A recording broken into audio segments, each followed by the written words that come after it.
தலைப்பிலே அறிஞர் பெருமக்கள் வாதிட இருக்கிறார்கள். இந்த உன்னதமான பட்டிமன்றத்திற்காக வருகின்றிருக்கக்கூடிய ஹைகூ திலகம், என்னுடைய நெஞ்சமெல்லாம் நிறைந்திருக்கிற நேசர், 3 கோடி இதயங்களை தன்னுடைய அற்புதமான இணைய வழி இணைத்திருக்கக்கூடிய உன்னதமான பெருமகனார் ஹைகூ திலகம் ரவி அவர்கள். ஏன்னா அவங்க இந்த மாவட்ட மைய நூலகத்தில் மிகச்சிறப்பாக வாசகர் வட்டத்தை அமைத்து வெகு சிறப்பான பணியை இன்னைக்கு அவங்க கொடுத்த அருட்கொடை தான் முன்னால சாட்சியாக நிற்கிறது.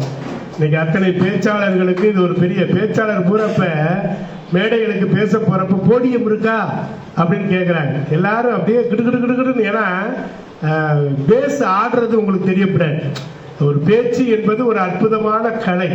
அதனால ரவி என்ன நினைச்சாரு, பேச்சாளர்களை பூரா காப்பாற்றணும்னு ஒரு போடியத்தை கொண்டாந்து அழகா நிப்பாட்டிட்டார். அதனால எந்த பேச்சாளரும் உள்ள கால் கிடுகிடுன்னு ஆடுறதுலாம் வெளியே தெரியாது.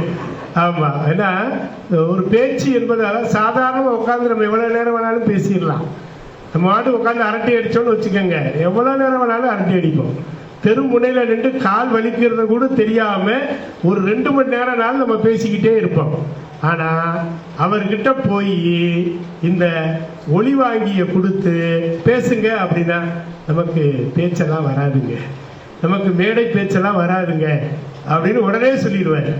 அப்ப அதுதான் மேடையில பாத்தீங்கன்னா ரொம்ப கவனமா நம்ம உட்கார்ந்துருக்கணும். ஏன்னா தொலைக்காட்சி நடக்குது, பேச்சாளர்களுக்குலாம் நான் வகுப்பு எடுத்துக்கிட்டு இருக்கிறேன். மேடையில் எப்படி இருக்கணும், ஒருத்தர் பேசிக்கிட்டு இருக்கும்போதே தண்ணி குடிக்காதீங்க, ஒருத்தர் பேசும்போதே மூக்க சொரியாதீங்க, ஒருத்தர் பேசும்போதே கவனத்தை ஈர்க்கிறது, அதெல்லாம் செய்யக்கூடாது அப்படியெல்லாம் நான் நிறைய சொல்லுவது உண்டு. என்ன காரணம் அப்படின்னா தொலைக்காட்சிகள் அது பதிவாயிடும். அது பதிவாச்சுன்னா அதை பார்க்குறவங்க யாரு, நடுவர் பேசிக்கிட்டு இருக்காரு, இங்கிட்ட ஒருத்தர் எங்கிட்ட திரும்பிக்கிட்டு இருக்கிறாரு, அங்கிட்ட ஒருத்தர் திரும்பிக்கிட்டு இருக்காருன்னு கீழே கமெண்ட் போட ஆரம்பிச்சிருவாங்க. அப்போ அது நமக்கு ஒரு பெரிய நெருக்கடி. முன்பெல்லாம் அந்த வசதி கிடையாது. இன்னைக்கு உடனடியாக நம்ம யூடியூப்ல பார்க்குறோம். தொலைக்காட்சி போற்றுதலுக்கும் பாராட்டுதலுக்கும் உரிய தமிழ் ஒளி தொலைக்காட்சி வந்திருக்கிறாங்க. அதே போல நாளும் நல்ல செய்திகளை பரப்பி கொண்டிருக்கக்கூடிய ஜேசி டிவியும் வருகை தந்து அவங்களுடைய இடல் குயின் மேரி அவங்க வருகை தந்திருக்கிறாங்க. மிகச்சிறப்பாக 2 தொலைக்காட்சிகளில் இந்த பதிவு போடுறதுனால பேச்சாளர்கள்லாம் ரொம்ப கவனமாக இருக்கணும். உங்களையும் அப்பப்போ காமிப்பாங்க, நீங்களும் அப்பப்போ நல்லா கைத்தட்டி ஆரவாரம் பண்றத நிச்சயமா அவங்க எடுப்பாங்க. நம்ம பக்கமும் வரணும் இல்லையா, நம்ம டிவியில வரலாம் இல்லையா. அப்படி ஒரு அற்புதமான ஒரு நிலை. நம்முடைய போற்றுதலுக்குரிய வருவாய் கோட்டாட்சியராக இருந்து சிறப்பான பணியை செய்திருக்கக்கூடிய ஐயா கருணாகரன் அவர்கள் உள்ளுக்குள்ள அவ்வளவு ஆற்றலை வைத்திருக்கிறார். விட்டா அவரே பட்டிமன்றத்தை 2 மணி நேரம் நடத்திடுவார். அந்த அளவுக்கு ஆற்றல். செய்திகள் திடீர்னு மனத்துக்கு போறாரு, ஆள் மனம்ங்கிறாரு, உள்மனம்ங்கிறாரு, வெளிமனம்ங்கிறாரு. அடே அப்பா, பயங்கரமான படிப்பாளிகள். நிறைய வாசித்தவர்கள் தான் நிறைய பேச முடியும், வாசிக்காதவர்கள் எல்லாம் பேச தகுதியற்றவர்கள் என்றுதான் நான் சொல்வது உண்டு. எனவேதான் நாங்க பேசும் கலை வகுப்புல சொல்றதே, பேச தெரிந்தவர்கள் எல்லாம் பேச்சாளர்கள் அல்ல, பேச தெரிந்தவர்கள் எல்லாம் பேச்சாளர்கள் அல்ல, பேச்சின் நுணுக்கங்கள் தெரிந்தவர்கள் தான் சிறந்த பேச்சாளர்களாக வர முடியும். பேச்சின் நுணுக்கங்கள் தெரியும். இன்னைக்கு பேச்சு நுணுக்கம் யாருக்குமே தெரியாது. ஏன்னா ஒரு மேடையை எப்படி ஆழ்வது என்பது நமக்கு ரொம்ப முக்கியம். மாவட்ட மைய நூலகத்தில் உட்கார்ந்து பேசுறோம் அப்படின்னா ஒரு ஆளுமை இருந்தால்தான் பேச முடியும். அந்த ஆளுமை இல்லை என்று சொன்னால் அந்த இடத்துக்கு வருவதற்கு ரொம்ப நம்ம சிரமப்படணும். அப்ப இன்றைக்கு ஒரு ஆளுமை, அதான் பேச்சாளர்கள்னு சொல்றோம், எழுத்தாளர்கள்னு சொல்றோம், கவிஞர்கள் நம்ம சொல்றோம். ஆர்த்த சபை 101, சபையில 100ல ஒருத்தரா உட்காரலாம். சபைக்கு யாரை கூப்பிடுவாங்க, ஒரு பாடம் நல்ல மனுஷன் வெள்ளந்தியான ஆளு, அது 100ல ஒருத்தரை கூப்பிடுவாங்க. 1000ல ஒருவர் தான் கவிஞரா இருக்க முடியும். அவங்கதான் கவிஞர்கள். நான் ஒன்றும் இல்லைங்க, மின்னலை விழுங்கிய பாரதி அப்படின்னு ஒரு கவிதை போட்டி நடத்துகிறோம், அனுப்புங்கன்னு சொன்னேன். இது வரைக்கும் எவ்வளோ வந்திருக்கும்னு நினைக்கிறீங்க? கேட்டால் ஒருத்தர் சொன்னார், தலைப்பை கொஞ்சம் மாற்றலாம்ல அப்படின்னா. எதுக்கு தலைப்பை மாற்ற அப்படின்னு? இல்லை, ரொம்ப கஷ்டமாக இருக்குது எழுதுறதுக்கு. என்ன கஷ்டமா இருக்கு கவிதை எழுதுறதுக்கு, என்ன ஏன் கஷ்டப்படுறீங்க? எப்போதும் வருவதல்ல கவிதை, எப்போதாவது வருவதுதான் கவிதை. அதற்கு சாட்சியாகத்தான் ஐக்கு திலகம் ரவி இருக்கிறார். அவருடைய ஐக்கு படிச்சீங்கன்னா நெட்டில் அடிச்ச மாதிரி அடிச்சுட்டு போயிடுவார். டப்பு டப்பு டப்பு டப்புன்னு அவர் கவிதையில எப்படி வருது அவருக்கு மாத்திரம், அவருக்கு மாத்திரம் ஏன் எப்படி வருதுன்னா சிந்திக்கணும். அதான் சொன்னார் பாத்தீங்களா, செயல் வடிவம் கொடுக்கணும், எழுத்தாக மாற வேண்டும். நம்ம உட்கார்ந்து அதெல்லாம் அடுத்த நிலை. அவர் பார்வையை பாருங்க, எழுத்து பேனாவை கையில் எடுத்து ஒரு பேப்பர்ல வச்சுட்டீங்கன்னா நீங்க எழுத்தாளர்கள். இன்னைக்கு தமிழ்நாட்டில் அருமையான புத்தகங்களை கொடுக்கக்கூடிய எழுத்தாளர்கள் இருக்கிறாங்க. ஆனால் பல நேரங்களிலே பலர் எழுத்தாளர்களாகத்தான் இருக்கிறார்கள். பிற இடத்திலிருந்து எடுத்து தான் ஒரு புத்தகம் போட்டு விட்டேன் என்று புத்தகம் போடுபவர்களைத்தான் இன்றைக்கு நாம் பார்த்து கொண்டிருக்கின்றோம். எல்லாம் கைத்தட்டலாம். எழுத்தாளர்கள் சொல்றோம் இல்லையா? இப்படி மறுக்காமல் சில விஷயங்கள் வருகிற பொழுது உங்கள் கரங்களை தட்டி கொண்டே இருங்க. உங்கள் கரங்களை தட்ட தட்ட நான் கேட்பதெல்லாம் உங்கள் நன்மைக்காகத்தான், என்னுடைய நன்மைக்காக அல்ல, எல்லாம் உங்களுக்காகத்தான். மைய நூலகத்தில் வந்துட்டோம் நம்ம. சரியாக 5 மணிக்கு எல்லாருமே வாசகர்கள் அத்தனை பேர் வந்துட்டீங்க. உங்கள் அனைவருக்கும் என்னுடைய நெஞ்சார்ந்த வணக்கங்கள். உங்கள் பொற்பாதங்களை நான் மீண்டும் ஒரு முறை வணங்க கடமைப்பட்டிருக்கின்றேன். என்னுடைய குரல் உங்களுக்கு நல்லா தெரியும். சித்திரை திருவிழாவின் பொழுதும் வீதிகளிலே என் குரல் வரும். கொரோனா காலத்திலும் 3 ஆண்டுகள் என்னுடைய குரல் வீதிகளிலே ஒலித்துக் கொண்டிருந்தது. கபசுர குடிநீரை தொடர்ந்து குடியுங்கள் என்றெல்லாம் ஒரு வார்த்தைகள் தமிழகம் முழுக்க சென்று கொண்டிருந்தது. எனவே கொரோனாவிலும் என் குரல் ஒலித்தது. என் அன்னை மீனாட்சியும் கள்ளழகர் பெருமானும் வருகிற பொழுதும் என் குரல் ஒலிக்கிறது. ஒருத்தர் கேட்டாரு, ஆன்மீக குரலா இருந்தா வேற மாதிரி ஆகுது, அறிவிப்பு குரலாக இருந்தா ரொம்ப ஆத்தன்டிக்கா ரொம்ப உரிமையோட சொல்றீங்களே அப்படின்னாரு. அது நம்ம செய்யறது இல்லை. அது வெறும் தொலைபேசியில அலைபேசியில அன்றைக்கு மாநகராட்சியினுடைய ஆணையாளராக இருந்த திருமதி விசாகன் அவர்கள் எனக்கு ஒரு 5 வாசகம் வேணும், அது 1 நிமிஷத்துக்குள்ள முடியணும், உடனே சொல்லுங்க அப்படின்னாரு. உடனே சொல்லுங்கன்னு சொன்ன பொழுதுதான் அந்த 5 வாசகங்களையும் நான் கண்டிப்பாக முகக்கவசம் அணிய வேண்டும், அணியாவிட்டால் ஸ்பாட் பெயின் ரூபாய் 200 விதிக்கப்படும், ஹோமியோ மாத்திரைகளை உட்கொள்ளுங்கள், சமூக இடைவெளியை பின்பற்றுங்கள், அதே போல உங்களுடைய முகக்கவசத்தை கண்டிப்பாக அணியுங்கள். இப்படியெல்லாம் ஒரு 5 வார்த்தைகள் நம்ம சொல்லுகிற பொழுது அதை கடகடன்னு அவங்க எடுத்து டக்குன்னு அதை அப்படியே கொடுத்துட்டாங்க. அது மறு டேக்கெல்லாம் போகலை. அப்படி சொன்னாலே அப்படியே அனுப்பி இன்றைக்கு அது ஒரு பெரிய ஒரு வைரல். இன்னைக்கு அந்த வார்த்தையை நம்ம பயன்படுத்துறோம், வைரல் ஆயிடுச்சு அப்படின்றாங்க. அந்த மாதிரி குரல். அதனாலதான் ஒரு பேச்சாளருக்கு என்ன வேண்டும் என்று சொன்னால் நல்ல குரல் வளம் வேண்டும். அதற்கு என்ன செய்யணும்? கருணாகரன் அழகா சொல்லிட்டு போயிட்டாரு, வாசிக்கணும். நிறைய வாசிக்கிற பொழுதுதான் அந்த வாசிப்பு தான் வார்த்தைகளாக வரும்னு சொன்னாங்க. அப்ப ஆர்த்த சபை 101, 1000ல் 1ஆம் புலவர், வார்த்தை 10,000ல் 1 சொன்னார். 10,000ல் 1 தான் மிகச்சிறந்த பேச்சாளர்களாக வர முடியும். அப்ப மேடையில் அமர்ந்திருக்கிற அத்தனை பேரும் 10,000ல் 1 என்று நீங்கள் கருதி கொள்ள வேண்டும். நாங்கள் எல்லாம் யார் என்று கேட்கிறீர்களா? கோடியில் ஒருவர் தான் இப்படி வந்து அமர்ந்து பொறுமையாக கைதட்டி ரசிக்க முடியும். எனவே நீங்கள் எல்லாம் கோடிக்கு நிகரானவர்கள். ஏன் இதை நான் சொல்லுகிறேன் என்று சொன்னால், வந்தவர்களை பெருமைப்படுத்த வேண்டும். அதுதான் ஒரு பேச்சாளனுடைய கடமை. ஒரு பேச்சாளனுக்கு ஒளிபாக்கி கிடைத்து விட்டது என்று சொல்லி 1 மணி நேரம் எதையோ பேசிக் கொண்டிருந்தால் கூட்டம் அழுத்துவிடும். தமிழ்நாட்டிலே கூட்டம் குறைந்ததற்கு அது ஒரு காரணம். நல்ல பேச்சாளர்கள் வருகிற பொழுது மாத்திரம் கூட்டம் நிறைய வருகிறது. மற்ற நேரங்களிலே கூட்டம் வராமல் போனதற்கு என்ன காரணம் என்று சொன்னால், பேச்சை ஆளுகிற தகுதியை கொஞ்சம் கொஞ்சமாக இன்றைக்கு இருக்கக்கூடிய இளைய சமுதாயம் இழந்து விட்டதோ என்கிற கவலை எனக்கு உண்டு. நிறைய இளைஞர்களை தேடுகிறோம். போட்டிகளிலே, பேச்சு போட்டிகளிலே, நம்முடைய தமிழ்நாடு அரசு தமிழ் வளர்ச்சித்துறை நடத்துகிற பேச்சு போட்டிகளிலே மாணவர்கள் வர வேண்டும் என்று நாங்கள் எதிர்பார்க்கிறோம். சொற்பமான அளவிலே தான் மாணவர்கள் கலந்து கொள்கிறார்கள். என்னுடைய அருமை மகன் பார்த்த சாரதி பின்னால உட்கார்ந்து இருக்கிறார். ஒரு 10 கல்லூரி இளைஞர்களை கூட்டு வாப்பா அப்படின்னு, அவங்க டான்ஸ்னா தான் வருவாங்க, இது மாதிரி பேச்சுக்கெல்லாம் வரமாட்டாங்க. இன்னைக்கு அப்படிதான் போய்கிட்டு இருக்குது. இன்னைக்கு ஒரு நடன போட்டி வைத்தால் அந்த இடத்துல கூட்டம் கூடுகிறது.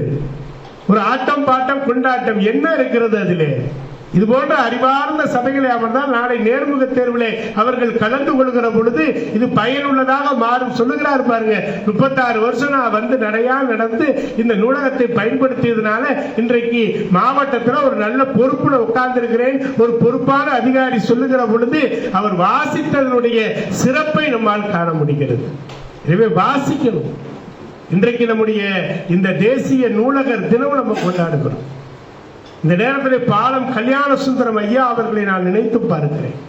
தன்னுடைய வாழ்நாளிலே 33 ஆண்டுகள் நூலகராக பணியாற்றி தான் சேர்த்த அத்தனை பணங்களையும் ஏழை குழந்தை கல்விக்காக கொடுத்த திருநெல்வேலி தந்த அற்புதமான பாலம் கல்யாண சுந்தரத்தை நான் நினைத்து பார்க்கிறேன். அவர் ஒரு நூலகர், நூலக பட்டி தயாரித்தவர். இன்றைக்கு வாழ்ந்து கொண்டிருக்கிறார் நம்மோடு அன்பு பாலம் என்கிற அமைப்பின் மூலமாக. அந்த பாலம் கல்யாண சுந்தரத்தை நான் நேரிலே அணுகி அவரோடு பேட்டி எடுத்த பொழுது அவர் சொல்லுகிறார், ஒரு மனிதனுக்கு என்ன வேண்டும்? காலையிலே 2 இட்லி, மதியம் கொஞ்சம் சோறு, இரவு 2 இட்லி போதுமே, எனக்கு அது கிடைக்கிறதே, நான் எதற்கு வருமானத்தை கையில் வைத்திருக்க வேண்டும்? அவர் வீட்டிலே சொன்னார்களா, இப்படி நீ உன்னுடைய வருமானத்தை எல்லாம் பிற வழியிலே செலவழித்தாய் என்று சொன்னால் நீ பிளாட்பாரத்திற்கு தான் வருவாய் என்று சொன்னார்களா.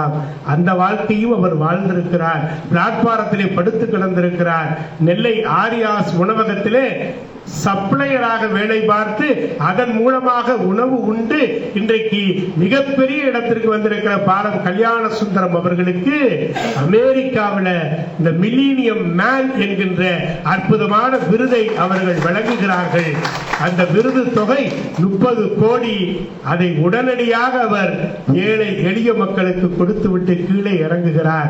அவருக்கு ஒரு பாராட்டு கூட்டம் சென்னையிலே ராகவேந்திரா திருமண மண்டபத்திலே நடக்கிறது. அவரை வளர்ப்பு தந்தையாக ஏற்றுக்கொண்ட லதா ரஜினிகாந்த் அவர்கள் அந்த மேடையிலே ஒரு தங்க காசு மாலையை அணிவிக்கிறார். அதையும் அவர் என்ன செய்கிறார் தெரியுமா? உடனடியாக ஒரு பொற்கொள்ளரை அழைத்து ஒவ்வொரு காசையும் வெட்டி வெட்டி அங்கே வந்திருக்கிற ஏழை குழந்தைகள் கையிலே கொடுத்து விட்டு வேகமாக நடந்து போன ஒரு மனிதர் தான் பாலம் கல்யாண சுந்தரம்.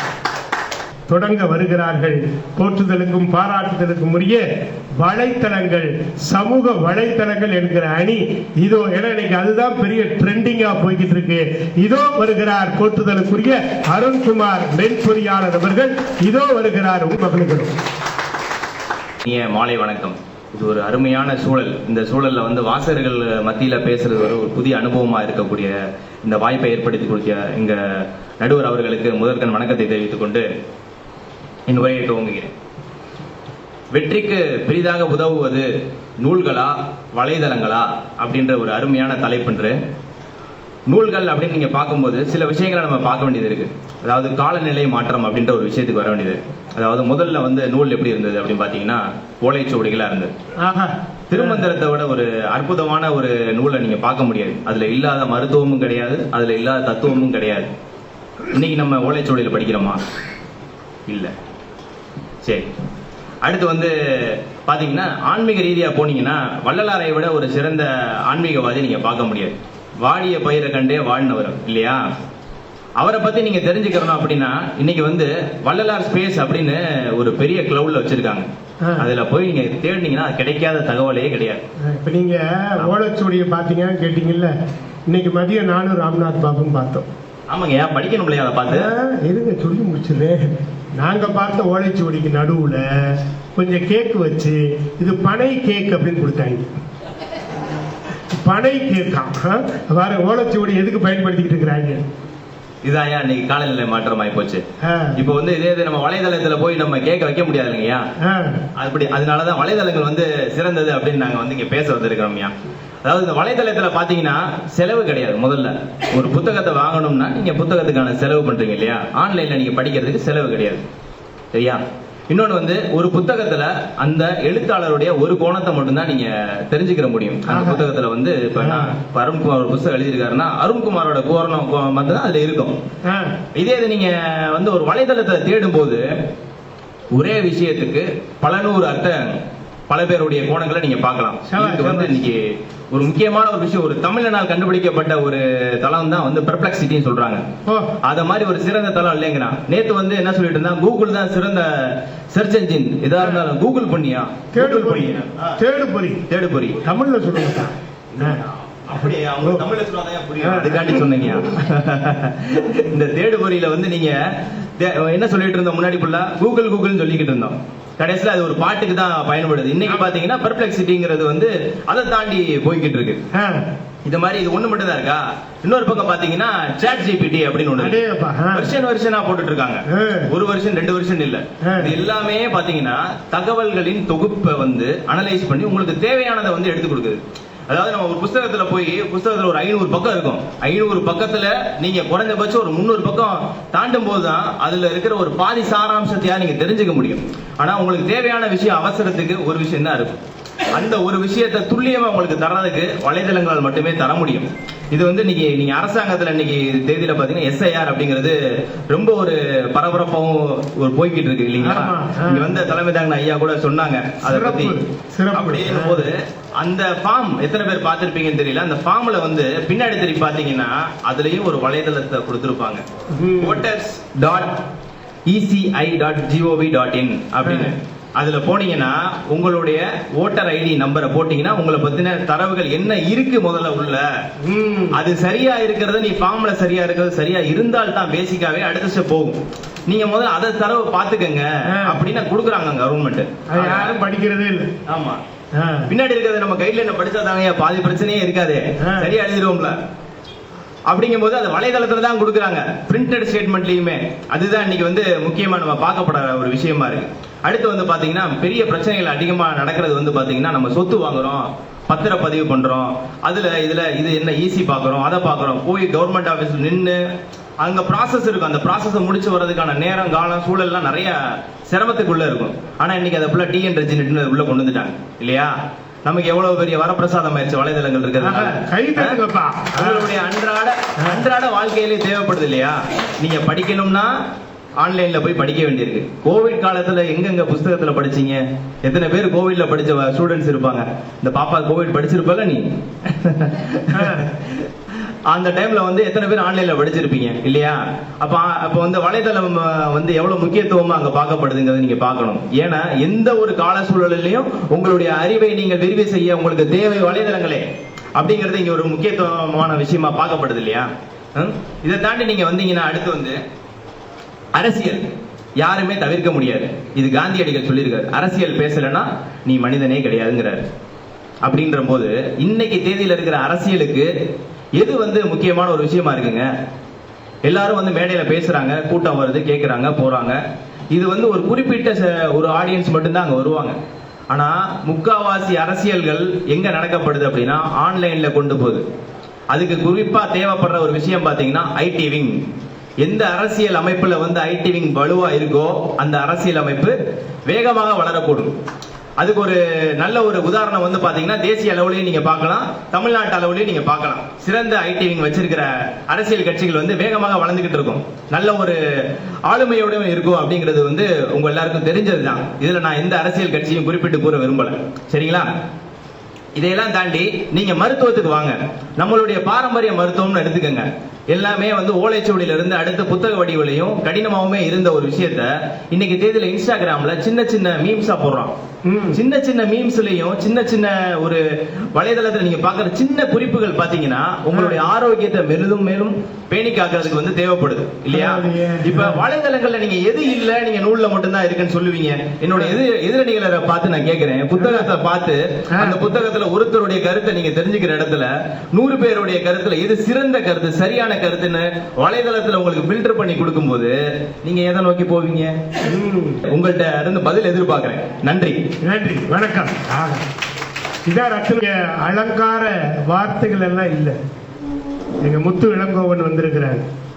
மிகச்சிறந்த சமகாலத்தில் பயணப்பட்ட அற்புதமான நண்பர்கள். 90களில் நாங்கள் பேச தொடங்கி இன்றைக்கும் பேசிக்கொண்டுதான் இருக்கிறோம். ஆனால் பலர் இன்றைக்கு கோடிகளிலே புரள்கிறார்கள். நாங்கள் மக்கள் மனங்களோடு வாழ்ந்து கொண்டிருக்கிறோம்.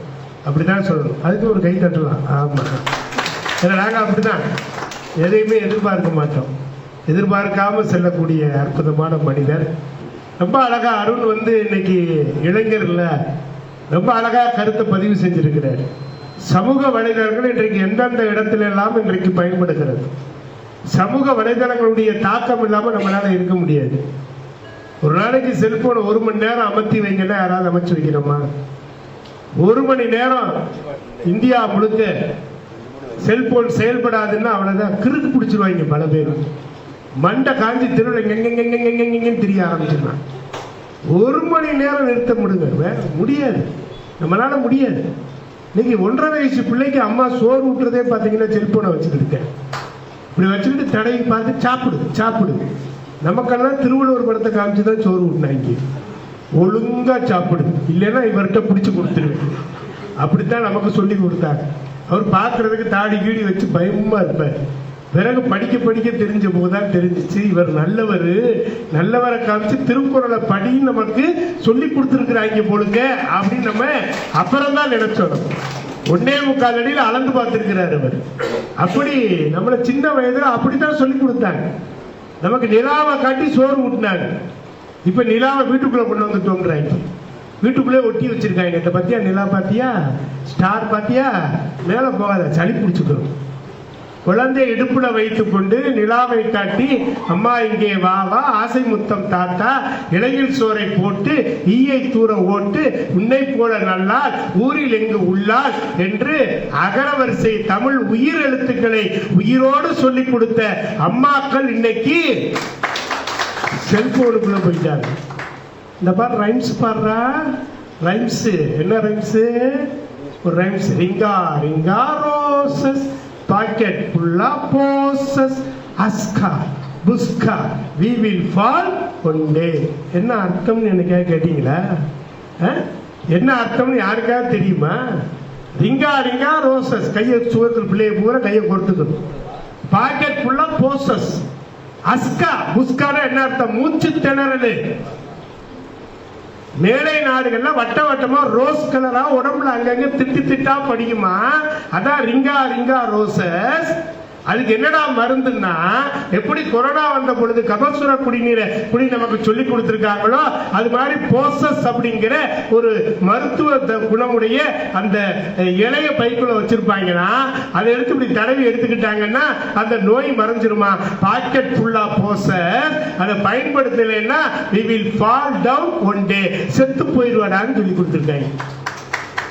இந்த ரைம்ஸ் நம்ம ஊர்ல பிள்ளைங்க பூரா ஆனந்தமா பாடுதுங்க. இங்க ரோசஸ். யாராவது எந்த ஆசிரியராவது அதுக்குரிய பொருள் சொல்லி தராங்களா? கேட்டா இருக்கு சொல்லி தரோம். அதே மாதிரி rain rain go away come again another day, அங்க பெஞ்சுக்கிட்டே இருந்துச்சு சொன்னாங்க. இங்க பெய்யவே மாட்டேது, இங்கேயும் உட்காந்துட்டு ரெயின் ரெயின் கோ அவே, மழையே போச்சு. ஓங்கி உலகளந்த உத்தமன் பேரை சொல்லி ஆண்டாள் சொல்லுகின்றார், தீங்கின்றி மாதம் மும்மாறி மழை பெய்யணும்டான். இன்னைக்கு அதான் இவர் சொல்றார், சமூக வலைத்துல எல்லாமே இருக்குங்க. ஆண்டாளையே நாங்க மிக்ஸ் பண்ணில போட்டிருக்கோம். இப்ப ஆண்டாளே குத்தாட்டம் ஆடுது. இப்ப ஓங்கி ஓங்கி ஓங்கி ஓங்கி உலகளந்த பார்த்தா கண்ணீர் வருது. கேட்டா இன்னைக்கு அதான் விரும்புறாங்கன்னு சொல்றாரு. ஆனா போத்தி விடுவாரான்னா விட மாட்டாரு. அவர் சாதாரணமாவே விட மாட்டாரு. வம்புக்கு வேற எடுத்து வச்சிருந்தா விடுவாரா? வாங்க போத்தி வாங்க.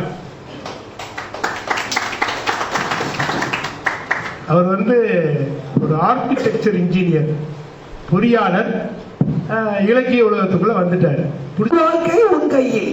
ஆஹா, உன் வாழ்க்கை உன் கையில். அது உழைப்பு ஒன்று இருக்கு இருந்தால், புத்தகம் ஒன்று இருந்தால், படிப்பு ஒன்று இருந்தால் வாழ்க்கை வெற்றி வருவது நிச்சயம்.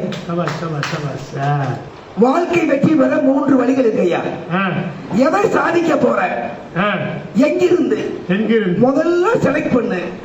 அதை எப்படி சாதிக்க போற, அதை எப்போ சாதிக்க போற. ஐயா சொன்னாருல்ல, நான் படிக்கும் போது பாலிடெக்னிக் படிக்கும் போது அந்த லைப்ரரி இப்ப எங்க இருக்கேன், ஆடியோ. அதே மாதிரி தான் நானும் பாலிடெக்னிக் தான் படிச்சேன். இதுக்குள்ள வந்ததே கிடையாது. நீங்க படிச்ச பாலிடெக்னிக் வேற, ஊர் உசலம்பட்டியில அங்கேயும் லைப்ரரி இருந்துச்சு. அங்கேயும் போய் கொஞ்சம் படிச்சுக்கிட்டேன். ஏன் சொல்றோம்னா, படித்தால் முன்னேறுகிறாய், மக்களுடைய மதிக்கப்படுகின்றாய், நல்ல இடத்தில் நீ உயரப்படுகின்றாய். அதற்கு ஐயாவே ஒரு சான்று, நீங்கள் அவர் ஒரு சான்று, நீங்களும் ஒரு சான்று. நன்றாக படிக்க போய்தான், நிறைய புத்தகம் எழுத போய்தான் உங்களுக்கு நல்லாசி விருது கிடைக்கப்பட்டிருக்கின்றது. ஐயா, இந்த நிறைய இப்படி காப்பி அடிச்சு சொன்னாத்தான் மக்களுக்கு புரியுது. ஆமா, நம்மால பேசிக்கிட்டு வச்சுக்க, எனக்கு அதே செல்போனை பாத்துக்கிறேன் கெட்டு போறதுக்கு. புத்தகத்தை படிச்சுட்டு பேசுறாங்களே, இதை கேட்பமை என்று எண்ணம் யாருக்கும் இல்லை. ஆகவே நீ வெற்றி அடைவது சிரமம். புத்தகத்தை மட்டும் படியுங்கள், பேசுவதை கேளுங்கள். பின்னால வந்துகிட்டு செல்போன் நோண்டாதீங்க. தம்பி பின்னால நோண்டிட்டு இருக்கேன். புத்தகம் படிக்க ஆரம்பித்து விட்டால் உங்களை படம் எடுத்து உடனே அனுப்பிச்சு, ஒரு படம் நான் நல்ல பாம்பு கிடையாது, படம் எடுக்காத. புத்தகங்களை படிக்க ஆரம்பித்து விட்டால் எழுவது பழக்கமாகிவிடும். வெற்றி பெற்ற வாழ்க்கையை, வரலாற்றை நீ படிக்க ஆரம்பித்து விட்டால் ஒரு வருடத்திற்கு எவ்வளவு புத்தகம் நீ படிக்க முடியுமோ அந்த புத்தகத்தை படித்து விட்டால் வெற்றி கனவுகள் உன்னை திறக்க ஆரம்பித்து விடும். நிறைய சொல்லிட்டே போகலாம். வாழ்க்கை வெற்றி பெற்ற நிறைய தலைவர்கள் இன்றைய நூலகத்தில் மட்டுமல்ல, உலக அளவிலே யாரு புத்தகம் எல்லாம் வெளியே தெரிகின்றதோ, யாரு படம் எல்லாம் வெளியே தெரிகின்றதோ, அவரெல்லாம் புத்தகத்தை படித்து படித்து படித்து வாழ்க்கையில் வெற்றி பெற்றவர்கள். எத்தனையோ தலைவர்கள்லாம் ஜெயிலுக்கு போனா கூட அந்த தொடர்ந்து புத்தகம் எழுதுவதையே படிப்பதையே வாழ்க்கையாக கொண்டு வாழ்ந்தவர்கள் பெரிய தலைவர்கள்லாம். அவருடைய புத்தகத்தை, அவருடைய பெயரை தெரிந்து கொண்டு நீ படிக்க ஆரம்பித்து விட்டால் நீ வாழ்க்கை வெற்றி வருவாய். சொன்னோம் இல்லையா, புத்தகம் உன் கையில் சொல்லிட்டோம், வச்சுக்கிட்டே இருந்தா வெற்றி பெற மாட்ட. இது கூட இருக்கிற 1330 குறளையும் படிச்சுட்டீங்கன்னா, விளக்கம் தெரிஞ்சிச்சுன்னா, அது புறாக நீ வாழ்ந்தீங்கன்னா நீ வெற்றி வருவ. கற்க கசடர கற்பவை கற்றவை நிற்க அதற்கு தகன் ஒரு குறள் வள்ளுவதே. புத்தகத்தை நீ தூக்குவது மட்டுமல்ல, படிப்பதால் மட்டுமல்ல, அந்த புத்தகத்தை படித்து பொருள் தெரிந்து அது பின்பாக நீ வாழ்க்கை கத்துக்கிட்டால் நீ வெற்றி பெற முடியும். இதுதான் அந்த தலைப்புக்கு பொருத்தமான குறளும் கூட. தம்பி சொல்லிச்சு இணையதளம். ஆமா, இந்த இணையதளம் ஐயா என்ன செஞ்சிச்சு? தம்பி சொல்லிச்சு கூகுள். கூகுள் கூகுள் கூட குடிச்சா கூட நீ முன்னே புரட்சிக்கு சத்து கிடைக்கும். கூகுளை பார்த்தீங்கன்னா நீ கெட்டே போவ. தம்பி சொல்லிச்சு, இப்பா அண்ணாச்சி, நீ 1000 புத்தகம் சொல்லலாம், 1,00,000 புத்தகம் சொல்லலாம், அனைத்துமே இதுக்குள்ள இருக்குன்னு சொல்லிடுவேன். சொல்லிடுவேன் இல்லையா? தங்கச்சி சொல்லுவேன், அந்த வார்த்தைக்கு பதில் சொல்லுவோம். அதை முன்கூட்டி சொல்லிடுறேன். நீ இந்த இணையதளத்தை யூஸ் பண்ணீங்கன்னா அதுக்கு ஒரு ரூம் வேணும். கம்ப்யூட்டர் போட்டா ஒரு ரூம் வேணும். அந்த ரூமுக்கு நீ ஒரு ஏசி போடணும்.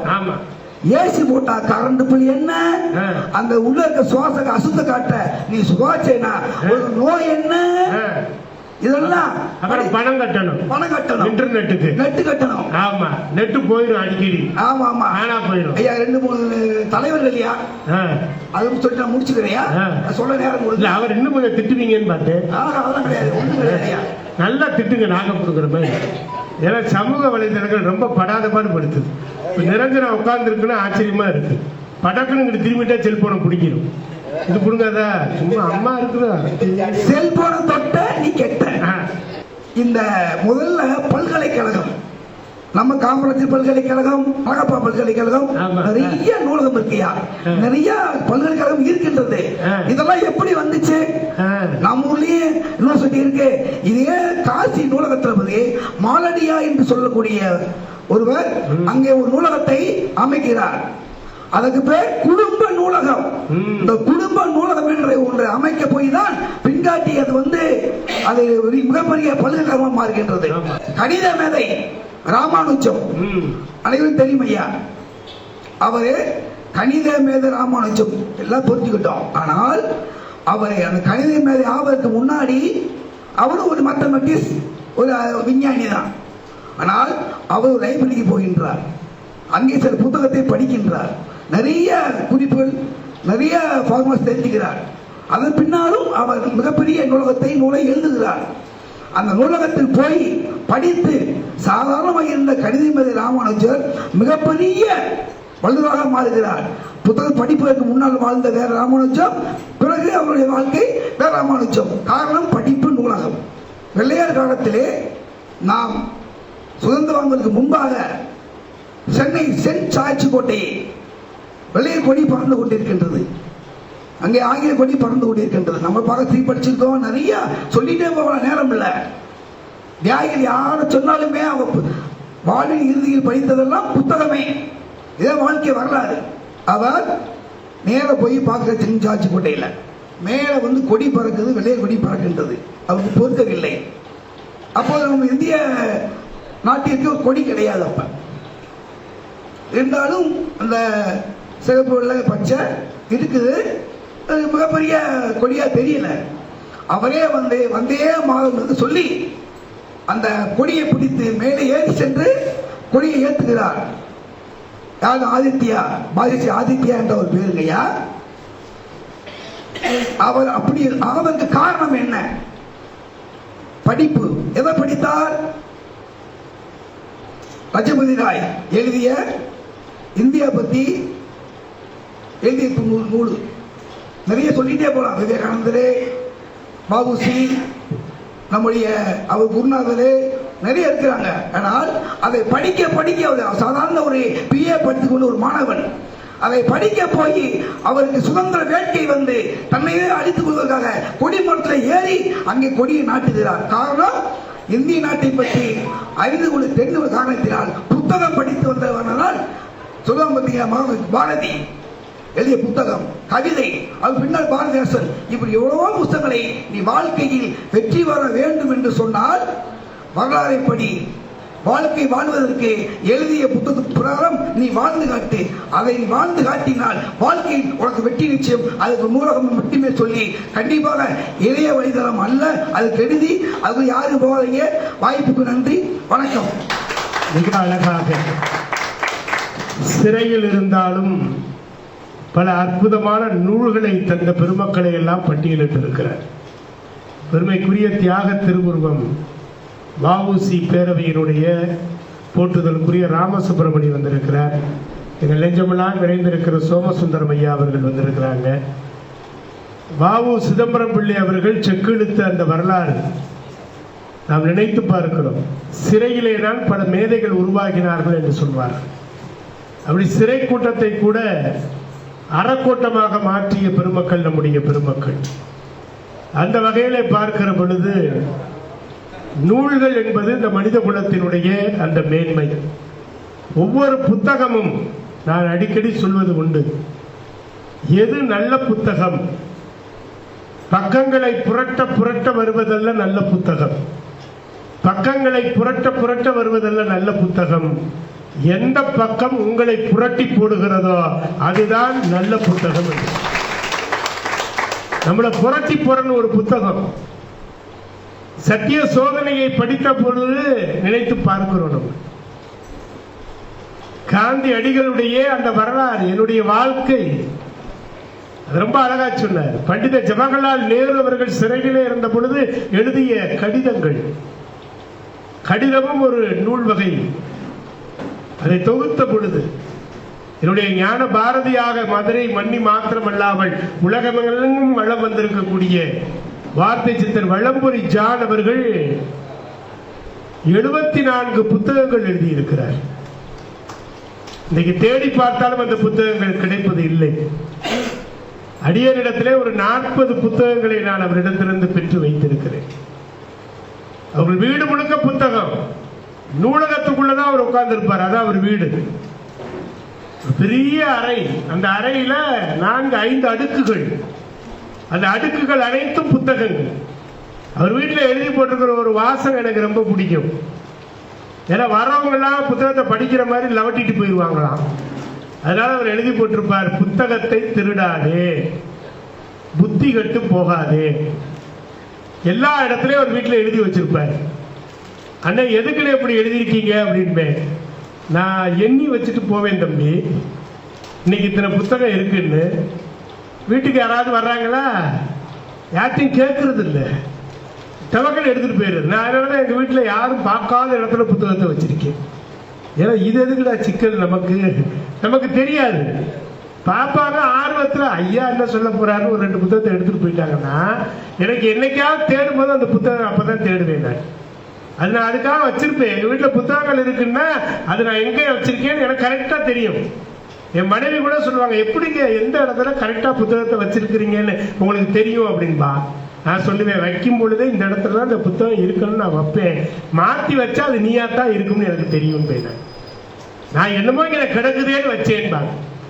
அதே போல ஒரு புத்தகத்தை நீங்க எடுத்த உடனே எல்லாரும் என்ன தெரியுமா பண்றோம், ஒரு தப்பு அது செய்யவே கூடாது. புத்தகத்தை வாங்கின உடனே இப்படியே படிப்பாங்க, படிச்சுட்டு இந்த பேப்பர் எடுத்து இப்படி மடக்குவாங்க. எதுக்கா? அந்த பக்கம் அவங்களுக்கு பிடிச்சிருக்கான். இந்த புத்தகங்கள் குழந்தைகள் என்பதை நீங்கள் தெரிந்து கொள்ளுங்கள். இந்த பகுதி குழந்தையினுடைய காதுகள், ஒருபோதும் குழந்தையின் காதை திருகாதீர்கள், அது என்றைக்குமே அது துன்பத்தை தான் தரும் என்று தான். குழந்தை அது. ஒவ்வொரு எழுத்தாளனும் பிரசவிக்கிறான். நான் 15 நூல்களை பிரசவித்திருக்கிறேன். ஏற்கனவே 17 நூல்கள். எவ்வளவு பிரசவ வேதனைன்னு எனக்கு தான் தெரியும். ஏன்னா புத்தகத்தை வாங்கிட்டு யாராவது இப்படின்னு சொன்னாங்கன்னு வச்சுக்கோங்க, புத்தகத்தை கொடு, முதல்ல நீ முதல்ல புத்தகத்தை கொடு சாமி. அது என்ன இப்படி, அது ஏன் அப்படி செய்யறோம்? ஒரு அசால்ட். இன்னும் சில பேர், அப்படியா சார் எழுதிருக்கீங்களா சார், ஏண்டா அது என்ன ஒரு விசிறியா உனக்கு? 5 ரூபா விசிறிக்கு தான் நம்மளை வச்சு. இப்போ இவன் கையிலாம் புத்தகமே போகக்கூடாது. இவன் வாழ்க்கையில என்னைக்குமே படிக்க மாட்டான். அதனாலதான் நான் சொல்லுவேன், புத்தகத்தை என்றைக்கும் நான் விலை இல்லாமல் கொடுப்பது இல்லை என்று நான் முடிவெடுத்திருக்கேன். ஒரு பொருளை விலை கொடுத்து வாங்கினா தான் உனக்கு அந்த பொருளினுடைய அருமை தெரியும். அதனால புத்தகத்தை ஓசி தயவு செய்து வாங்காதீங்க, அது அவமானத்தின் சின்னம். புத்தகத்தை காசு கொடுத்து வாங்குங்க, அப்பதான் நீங்க படிப்பீங்க. நம்ம காசு எதுக்கு தெரியுமா கொடுக்கிறோம்? எதுக்கு கொடுக்கிறோம்? அச்சு கூலிக்கும் தாளு கூலி தான். நீங்க கொடுக்கிற காசு படைப்பாளனின் படைப்பை ஒருபோதும் நீங்கள் விலைக்கு வாங்கவே முடியாது. நம்ம கொடுக்கறதெல்லாம் அச்சு கூலி தாள் கூலி தான். வேற என்ன இருக்கு? அவன் படைத்த படைப்பு. எங்கள் வழக்கறிஞர் சுரேஷ்குமார் வந்திருக்கிறார். நான் ஒரு நூல் எழுதிட்டேன்னா அதை பற்றி ஒரு அழகான ஒரு மதிப்புரை கொடுப்பாரு. அது எனக்கு அடுத்த நூலுக்கான உந்து சக்தியாக இருக்கும். எல்லாத்தையும் அத்தனை கேட்பேன், எனக்கு சொல்லுங்க, நான் என்ன தப்பு பண்ணியிருக்கேன்னு சொல்லுங்க. நேரைக்கு வந்தார் ஒருத்தர், வைகை நதியை பத்தி நீங்க ஒரு புத்தகம் எழுதணும் அப்படின்னார். எழுதிடுவோம். எழுதி முடிச்சேன். வெளியீட்டு விழாவுக்கு வந்தார். எவ்வளவு புத்தகம் போட்டிருக்கீங்கன்னார். 500 புத்தகம் போட்டிருக்கேன். 500 நானே வாங்கிக்கிறேன். 1,25,000 ரூபாய் மேடையிலேயே கொடுத்து வாங்கினார். முடியும். மக்களுக்கு வேண்டியதை கொடுத்தால் அந்த புத்தகம் விற்பனை ஆகும். என்னுடைய புத்தகங்கள் என் கையை இப்ப வரைக்கும் பிடிக்கல. 15 நூல்கள், பல லட்சங்களை நான் செலவிட்டு இருக்கிறேன். அது வந்து கொண்டிருக்கிறது. நான் ஒருபோதும் மூளையில முடங்கி போய் உட்காரல. என்ன காரணம்? நம்முடைய சிந்தனை நிச்சயமாக இந்த மக்கள் மத்தியிலே ஈடுபடும். ஐயா வந்திருக்கிறார், அருமையான நூல், அற்புதமான நூல் கொடுத்திருக்கிறார். நாடகங்கள். இன்னைக்கு நாடகம் எழுத ஆள் இல்லை, சிறுகதை எழுத ஆள் இல்லை. சிறுகதை போட்டி நான் அனுப்பிச்சேன்னு சொல்லி பார்த்தீங்கன்னா 2 கதை தான் வந்திருக்குது. 2 கதை வந்திருக்கு. நான் 100 கதையை தொகுக்கணும்னு நினைச்சேன், 2 கதை வந்திருக்குது. அப்ப எந்த அளவுக்கு எழுத ஆட்கள் இல்லை. அழகாக சொல்லி இருக்கிறார். ஆனா மகேஸ்வரி விடுவாங்களா? அவங்க அதுக்குள்ளேயே கிடக்கிறவங்க. அப்படியே போய் ரவுண்ட் அடிச்சு சமூக வலைதளம்னா என்ன, அந்த வலைதளங்களை எல்லாம் நம்ம எப்படி பயன்படுத்தணும், புத்தகம் வேணான்னு அவங்க சொல்லல, சமூக வலைதளங்கள் எப்படியெல்லாம் நமக்கு தருகிறது என்று சொல்ல இதோ வருகிறார் போற்றுதலுக்குரிய பேராசிரியர் மகேஸ்வரி. புக்கில் லைக் போட்டு, ட்விட்டரில் ட்வீட் போட்டு இந்த அரங்கத்திற்கு வந்திருக்கும் பார்வையாளர்களே, வாட்ஸ்அப்பில் ஸ்டேட்டஸ் போட்டு, இன்ஸ்டாவில் ஸ்டோரி போட்டு இங்கு எதிரணியாக அமர்ந்திருக்கும் என் நண்பர்களே, எங்களுக்கெல்லாம் குரூப் அட்மினாக இருக்கும் நடுவர் ஐயா அவர்களே, இப்போ இதுலயே தெரியுது எல்லாருமே வலைதளத்துல தான் இருக்கும். எல்லாருக்கும் இந்த டெக்னிக்கல் டேர்ம்ஸ் தெரியுது. வலைதளத்துல தான் இருக்கும். இப்ப நாங்க வந்து புத்தகத்துக்கு எதிரி இல்லை. இப்ப நாங்க அப்படி பேச வரல. வெற்றி பெறுவது, இப்ப உங்க புத்தகத்தை தான் வாசிக்கணும். நான் கொஞ்சம் முந்தின காலத்துக்கு போவோம். நாங்க படிக்கிற காலத்துல எங்களுடைய பாட புத்தகமே காசு கொடுத்து வாங்க எங்களுக்கு வசதி இல்லை. ஆமாப்பா, இத நான் அனுபவிச்சிருக்கேன். இருக்கேன் அப்படிங்கறத நான் ரொம்ப வேதனைப்பட்டிருக்கேன். கவிஞர் துரப்பாண்டி ரொம்பவே அனுபவிச்சிருப்பார், சிவா அனுபவிச்சிருப்பாரு, எல்லாருமே அனுபவிச்சிருக்கோயா. அத நான் இஸ்ரோ போகும்போது நம்மளுடைய சயின்டிஸ்ட் டெல்லி பாபு அவர்கள், அவர் டிஃபென்ஸ் சயின்டிஸ்ட், அவர் சொன்ன ஒரு வார்த்தை எனக்கு கண்ணீர் வந்தது. அந்த அரங்கத்தில் இருந்த 300 பேரும் அப்படியே மாணவர்கள் கண்ணீர் விட்டாங்க. 5 மாணவர்கள் நண்பர்களாம். அந்த 5 மாணவர்களும் ஒரு புத்தகத்தை வாங்கி படிக்க முடியாத சூழல், வசதி இல்லை. அப்போ ஒவ்வொரு மாணவர்களும் 100 ரூபாய்க்கு கூலி வேலை பார்த்திருக்கிறார்கள். ஒரு புத்தகத்தை வாங்கின உடனே கிழிச்சிருவாங்களாம். அவர் சொன்ன வார்த்தை, நாங்க கிழித்து படித்தவர்கள், கிழித்து படித்தவர்கள், படிச்சு கிழிக்கல, படித்து கிழிக்கவில்லை, கிழித்து படித்தவர்கள். அப்போ அது என்னையும் நெஞ்ச ரொம்ப பாதிச்சது. நம்மளும் அப்படிதான். அந்த காலத்துல ஒரு புத்தகம் வாங்கும் போது நம்ம நியூ டிலக்ஸ் தியேட்டர், அப்போ பக்கத்துல பார்த்தா பழைய புத்தகம் வித்துக்கிட்டு இருப்பாங்க. ஆமா, அந்த புத்தகம் கூட எது விலை கம்மியோ 1 ரூபாய் கிடைச்சா வாங்கி கொடுப்பாங்க. நான் எப்படி படிச்சேன் தெரியுமா? அந்த புத்தகத்தை நோட்ல எழுதி, புத்தகத்துல இருக்கிறத நோட்ல எழுதி படித்தவன் நான். இப்போ நாங்க புத்தகத்துக்கு என்னைக்குமே யாருமே எதிரி இல்ல. உங்களுடைய புத்தகத்தை நம்ம அரசாங்கம் படிப்படியாக வளர்க்கிறதுக்கு வழி செய்து கொண்டுதான் இருக்கிறது. அடுத்து நூலகத்தை ஏற்படுத்த வந்தாங்க. நூலகம் முதல்ல இந்தியாவில் வந்தது 1774ஆம் ஆண்டு உத்தரப்பிரதேச மாநிலத்தில். படிப்படியாக இந்த ஆண்டு வரை நூலக வளர்ச்சி கொடுத்துக்கிட்டே இருக்காங்க. புத்தகத்தை வாசிப்பதற்கான ஆர்வத்தை நூலகம் கொடுத்து கொண்டுதான் இருக்கிறது.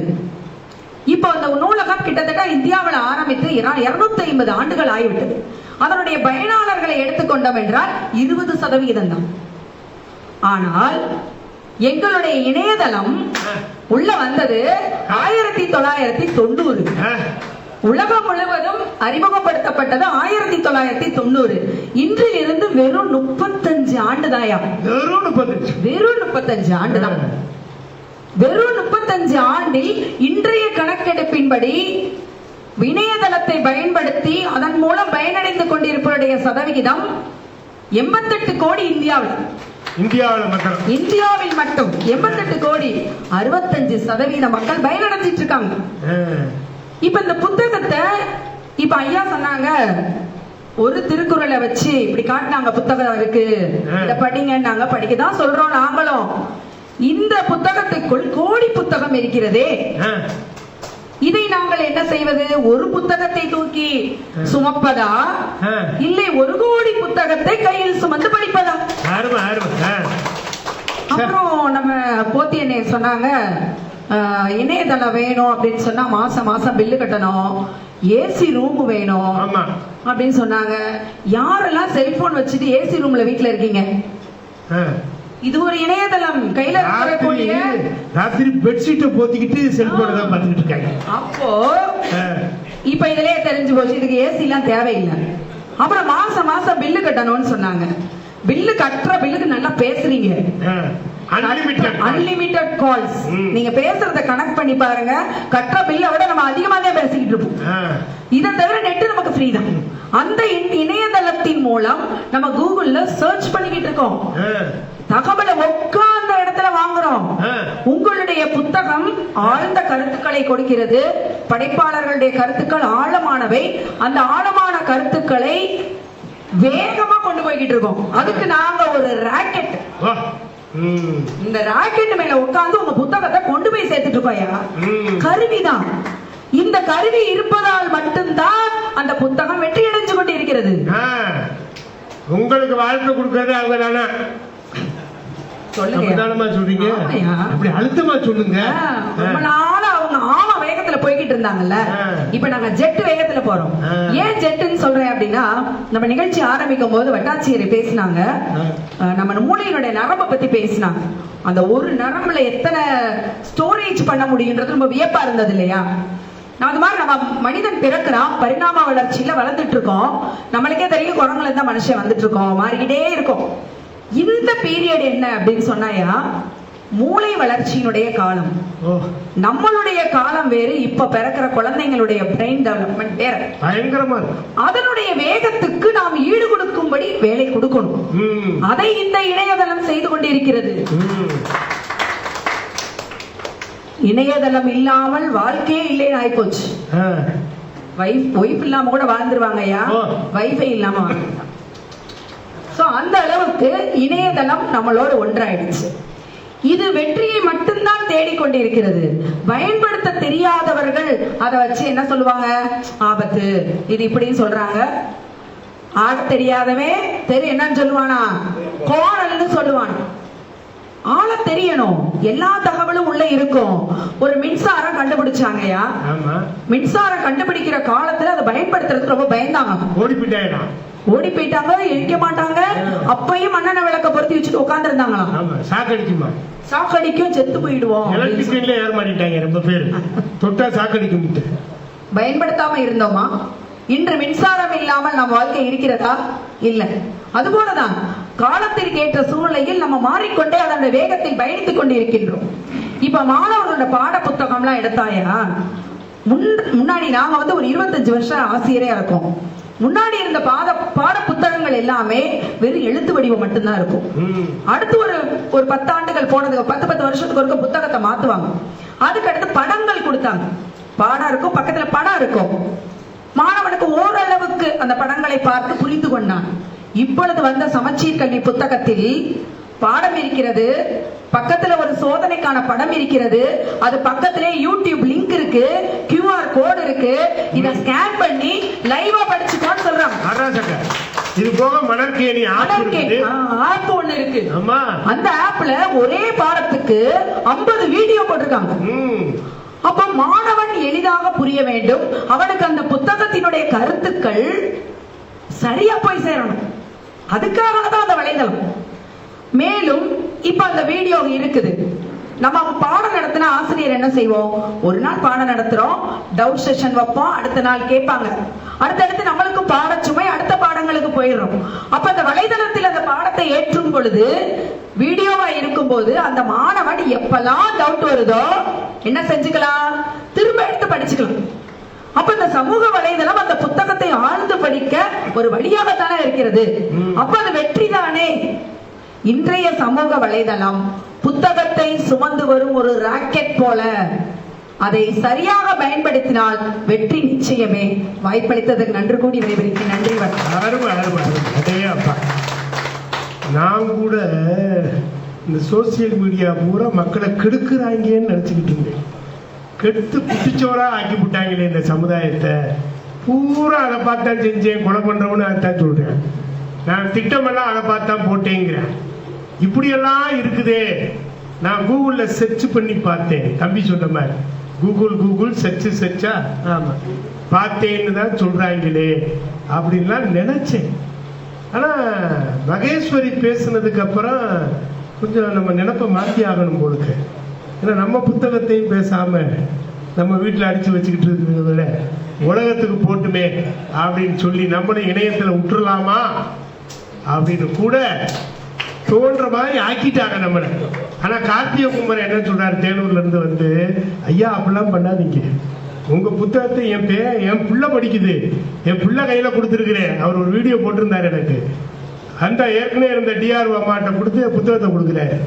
உங்க புத்தகத்தை நான் பரப்புறதுக்கு தயாரா இருக்கிறேன், அப்படி இப்படி இணையதளத்துக்குள்ள போயிடாதீங்க அப்படின்னு தேனூர் SM பாய்ஸ் நண்பர்கள் நமக்கு அப்பப்ப மெசேஜ் வேற போடுறாங்க. இருந்தாலும் ராம்நாத் பாபு பாவம் தான் ரொம்ப திண்டாட்டம். எங்கள் அணியின் BH அப்துல் அமீத் அவர் ரொம்ப அற்புதமான ஒரு மனிதன். இப்படி ஒரு மனுஷனை வாழ்க்கையில பார்க்கவே முடியாது.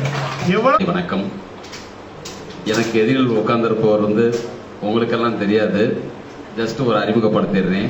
APO Ilangovan sir. வாரம் ரிப்போர்ட்டு கேட்பாங்க நம்ம கலெக்டர் ஆஃபீஸில். அப்போ நம்ம பயந்துக்கிட்டு ஐயா கிட்ட வந்து ரிப்போர்ட்டு கொண்டாந்துருக்காங்கிறத வாரம் அவர்கிட்ட காட்டுவோம். ஆனால் இன்னைக்கு வந்து நான் பேசுகிறத அவர் கேட்கறதுக்கு வந்திருக்காரு. இருந்தாலும் பணிவோடு என்னுடைய பேச்சினை கேட்க வேண்டுகிறேன். என்னுடைய பேச்சில் பிழை இருந்தாலும் அவர் வந்து சுட்டி காட்டுவார் என்ற நம்பிக்கையோடு. ஐயா கொடுத்த தலைப்பு நூல்களே இணையதளங்களே என்கிற தலைப்பில் நம்ம கொடுத்திருக்காரு. நூல்களே என்ற தலைப்பிலே நான் பேச வந்திருக்கிறேன். நூல்களை நேசிப்பவர்களுக்கு, புத்தக வாசிப்பை சுவாசிப்பவர்களுக்கு இனியதொரு விழா இந்த விழா. சர்க்கரை பந்தலில் தேன்மலை வார்த்தது போல் பட்டிமன்ற நடுவர் சண்முக திருக்குமரன் ஐயா அவர்களின் தேனில் தோய்த்த கற்கண்டு போன்ற சொற்பொழிவை செவியுற காத்திருக்கும் அத்துணை பேரையும் வணங்கி என் பொழிவை துவங்குகின்றேன். பட்டிமன்ற தலைப்பு: வெற்றி பெற பெரிதும் தேவை நூல்களா சமூக வலைதளங்களா? நூல்களே என்ற அணிக்கு வலு சேர்க்க வந்துள்ளேன் ஐயா. புத்தக வாசிப்பு வெறும் பொழுதுபோக்கு அல்ல, அது ஒரு தவம். இந்த நூலகத்தில் வாசிப்பவர்கள் அனைத்தும் ஒரு தவசீலர்கள். சொத்து சுகம் அனைத்தும் சொப்பனமே என்பவர்க்கும் புத்தகமே ஆகுமாம் புகலிடம். நித்தமும் புத்தகத்தில் நெஞ்சம் பதிப்பவனை வித்துவனாக்கும் விதி. சித்தத்துள் சீராய் சிறந்தவனை சேமித்தோன் புத்தகமாய் பூப்பான் புறம். அது நம்ம ஐயா அதற்கு ஒரு எடுத்துக்காட்டா சொல்லலாம். ஏன்னா தன் சிந்தையில் ஏந்திய செய்திகளை தாங்கி நிற்கும் நூல்களாக 15 புத்தகங்களை 9 மாத காலத்தில் வெளியிட்டு எங்கள் சிந்தையெல்லாம் கொள்ளை கொண்ட எழுத்தாளராகிவிட்டார், புத்தக அசுரனாகிவிட்டார். அப்படி உருவாக்கிய நூல்கள் மேடையில் தூவிய விதைகளிலிருந்து பேச்சும் கலை பேச்சுக்கலை என்ற நூல்கள் வரை, அதாவது பேசும் கலை பேச்சுக்கலை என்பது ரகசியமாக இருந்த ஒரு கலையை ஒரு ஜனரஞ்சகமாக மக்கள் இடையே நமக்கு இந்த புத்தகங்களை வழங்கி எப்படி மேடையில் பேச வேண்டும் என்ற ஒரு இலக்கணத்தை நமக்கு அந்த புத்தகத்தின் வாயிலாக கொடுத்திருக்கிறார். அது புத்தகத்தின் வெற்றி என்றோ? புத்தகம் தான் நமக்கு வெற்றியை தருகிறது. முனைவரும் நடுவரும் ஆகிய நம் ஐயா 30 வருட காலம் மேடையில் பேசிய பேச்சுக்கள் இன்று நம்மிடையே இல்லை, நம்ம பார்க்க முடியாது. யூடியூப் இருந்தா பார்த்திருக்கலாம். அன்றைய காலத்துல யூடியூப் கிடையாது. அப்போ ஒரு பாட்டு ஒலித்தது: நீ பார்த்த பார்வைகள் கனவோடு போகும், நீ சொன்ன வார்த்தைகள் காற்றோடு போகும். அப்ப ஐயா கிட்ட சொன்னேன், இந்த பாட்டு உங்களுக்காக தான் படிச்சிருக்கார் போல இருக்கு. நம்ம காவிய கவிஞர் வாலி அவர்கள் என்ன அவர்கிட்ட சொன்னேன், நீங்க பேசுறதெல்லாம் காத்தோடு காத்தையா போயிரும்யா, நீங்க புத்தகமா எழுதி வெளியிட்டா உங்களுக்கு அடுத்த ஒரு தலைமுறையும் படிப்பாங்கன்னு சொன்னேன். அதுக்காக விளைந்ததுதான் இந்த 15 நூல்கள். இனி டிசம்பர் 27 இன்னொரு 5 நூல்களை வெளியிட இருக்கிறார். ஒரு கரவொலி எழுப்பி அவரை உற்சாகப்படுத்தலாம். தமிழ் பேசும் சமூகத்தில் தனக்கென ஒரு எழுத்தாளர் என்ற முத்திரையை பதித்து கொண்டார் என்றால் புத்தகம் தான் மக்களே வெற்றி பெற பெரிதும் தேவைப்படுகிறது. யூடியூப் வலைதளத்தில் ஐயா ஒவ்வொரு நாளும் போடுவார் ஷார்ட் வீடியோ. ஒன்றே குலம் ஒருவனே தேவன், திருமூலர் திருமந்திரம், இன்றைய திருமந்திரம், அதே போல ஜென் கதைகள் போன்றவை வெளியிடுவார். வாழ்தல் எளிது மக்களே என்று சொல்லுவார்.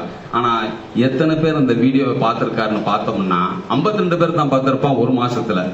அதே சமூக வலைதளத்தில் ஒரு பொண்ணு ரோடு கிராஸ் பண்ணி ஒயிலா நடந்து போறா, அதை 1 மணி நேரத்துல 52,000 பேர் பார்த்திருக்காங்க.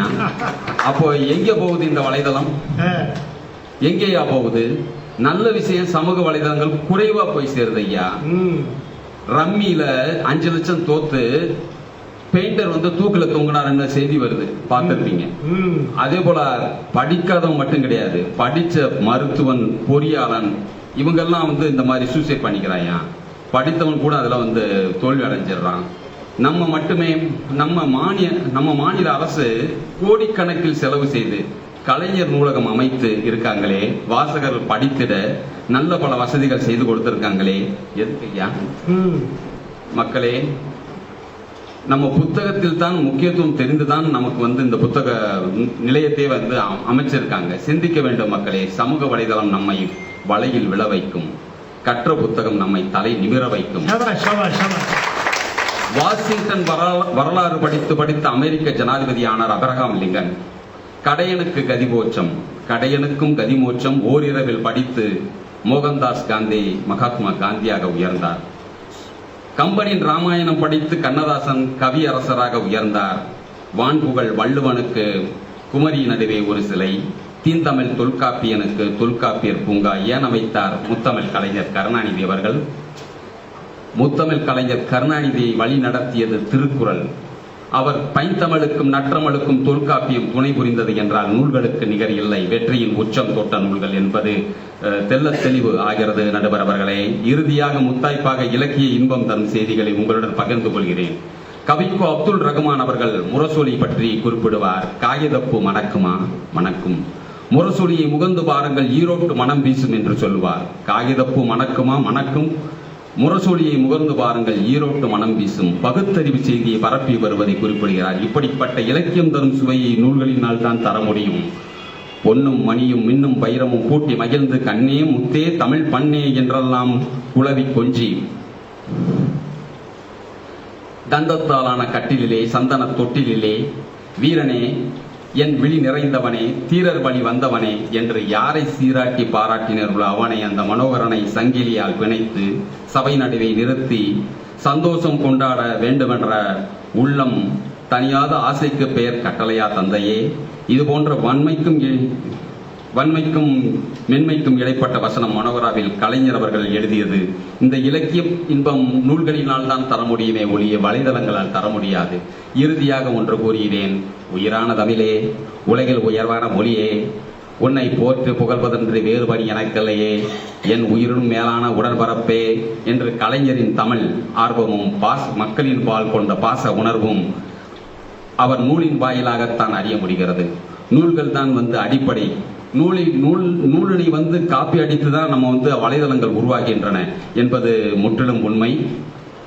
அதே போல் அருண் அவர்கள் நமக்கு சொன்னார்கள், அதாவது ஓலைச்சுவடிகளை பற்றி சொன்னார்கள். ஓலைச்சுவடிகள் சாதாரணமாக எண்ணிவிட முடியாது. ராஜராஜ சோழன் தஞ்சை பெரிய கோவிலில் அந்த ஓலைச்சுவடிகளை எடுப்பதற்காக பட்டப்பாடு அவருக்கு தெரியும். நால்வர் வந்தால்தான் அந்த ஓலைச்சுவடிகளை எடுத்து தருவேன். நால்வர் பாடிய அந்த தேவாரம் பாடிய நால்வர்கள் அப்பர் சுந்தரன், ஞானசம்பந்தர், திருநாவுக்கரசர் என்ற நால்வர் வந்த பிறகுதான் அந்த கருவறையை திறந்து அங்கே இருக்கும் ஏடுகளை எல்லாம் எடுத்து பார்த்தபோது அத்தனையும் சிதலமடைந்து போயிருந்தது. அதில் மொத்தம் நமக்கு கிடைத்தவை 8000 பாடல்கள் தான், தேவார பாடல்கள். 8000 பாடல்கள் தான் நமக்கு கிடைத்திருக்கிறது. இதை நம்ம சாதாரணமாக எடுத்துக்கொள்ள முடியாது. அந்த ஏடுகள் தான் இன்று நமக்கு நூல்களாக அச்சிட்டு நமக்கு படித்துக் கொண்டிருக்கோம். அந்த நூல்களை அச்சிட்டவை தான் காப்பி எடுத்து வலைதளங்களில் உலாவிக் கொண்டிருக்கிறது என்பதை மறந்துவிடக்கூடாது நண்பர்களே. அதேபோல் இறுதியாக ஒன்று கூறுகிறேன், புத்தகமே வெற்றி பெற பெரிதும் துணை புரிவது என்று கூறி என் உரையை முடிக்கின்றேன். இத்தோடு முடிக்கின்றேன். நன்றி, வணக்கம். அருமைக்குரிய பெரியோர்களே, நம்முடைய ராம்நாத் பாபு அவர்கள் கடுமையாக உழைத்திருக்கிறார். அவருக்கு நல்ல ஒரு பாராட்டு கொடுத்துடலாம்.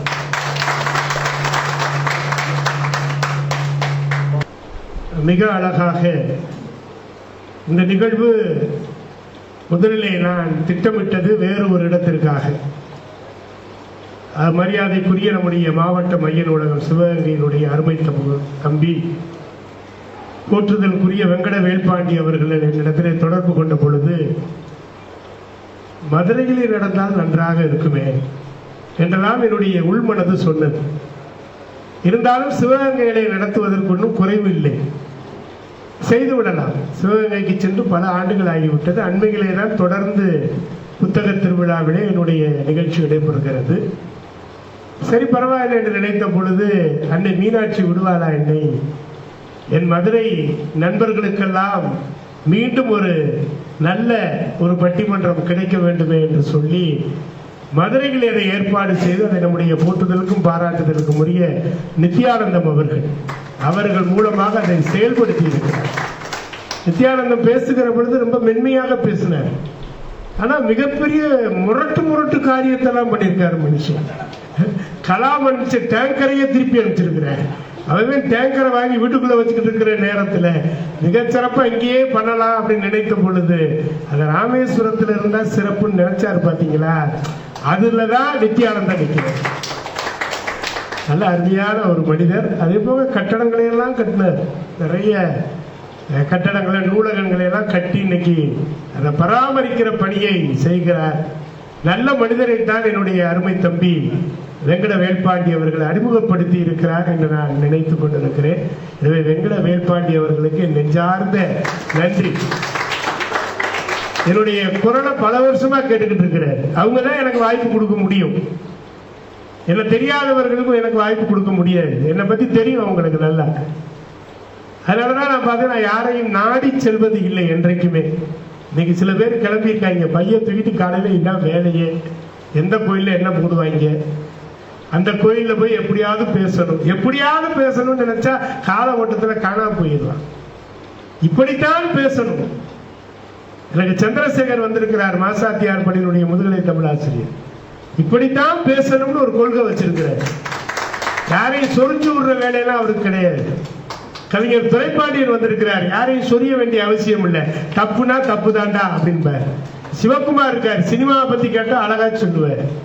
என்னுடைய தமிழ் ஆசானுடைய மைந்தன் திருமலை வந்திருக்கிறார், ரொம்ப அருமையா எகடு முகடையா பேசுவார். இப்படி உட்கார்ந்து இருக்கிற எல்லாருமே என்னுடைய பேசும் கலை பேச்சுக்கலை மாணவர்கள். வாரந்தோறும் தொடர்ந்து வர்றாங்க. அந்த பயிற்சி நடந்து கொண்டுதான் இருக்கிறது. நாங்கள் பெரிதாக விளம்பரப்படுத்துவது இல்லை. வருபவர்கள் வரட்டும், கேட்கிறவர்கள் காதுள்ளவர்கள் கேட்க கடவார்கள் என்று சொல்வார். யாருக்கு விருப்பம் இருக்கோ அதை வரட்டும். நம்ம போட்டு கூவி கூவி கூவி கூவி கூப்பிடக்கூடாது. நம்ம அப்படி நினைக்க கூடாது. இந்த கலை அற்புதமான கலை. நான் ஆரம்பத்தில் அதான் சொன்னேன், இது பேசும் கலை. இந்த கலை பேச்சுக்கலை. நீங்க கர்நாடக சங்கீதத்தை படிக்கிறவங்க தினம் உட்காந்து சாதகம் பண்ணுவாங்க. தினம் உட்காந்து அதே பாட்டு தான். கர்நாடக இசை நிகழ்ச்சி ஒரு 10 நிகழ்ச்சி போனீங்கன்னா நீங்க அடுத்து போகவே மாட்டீங்க.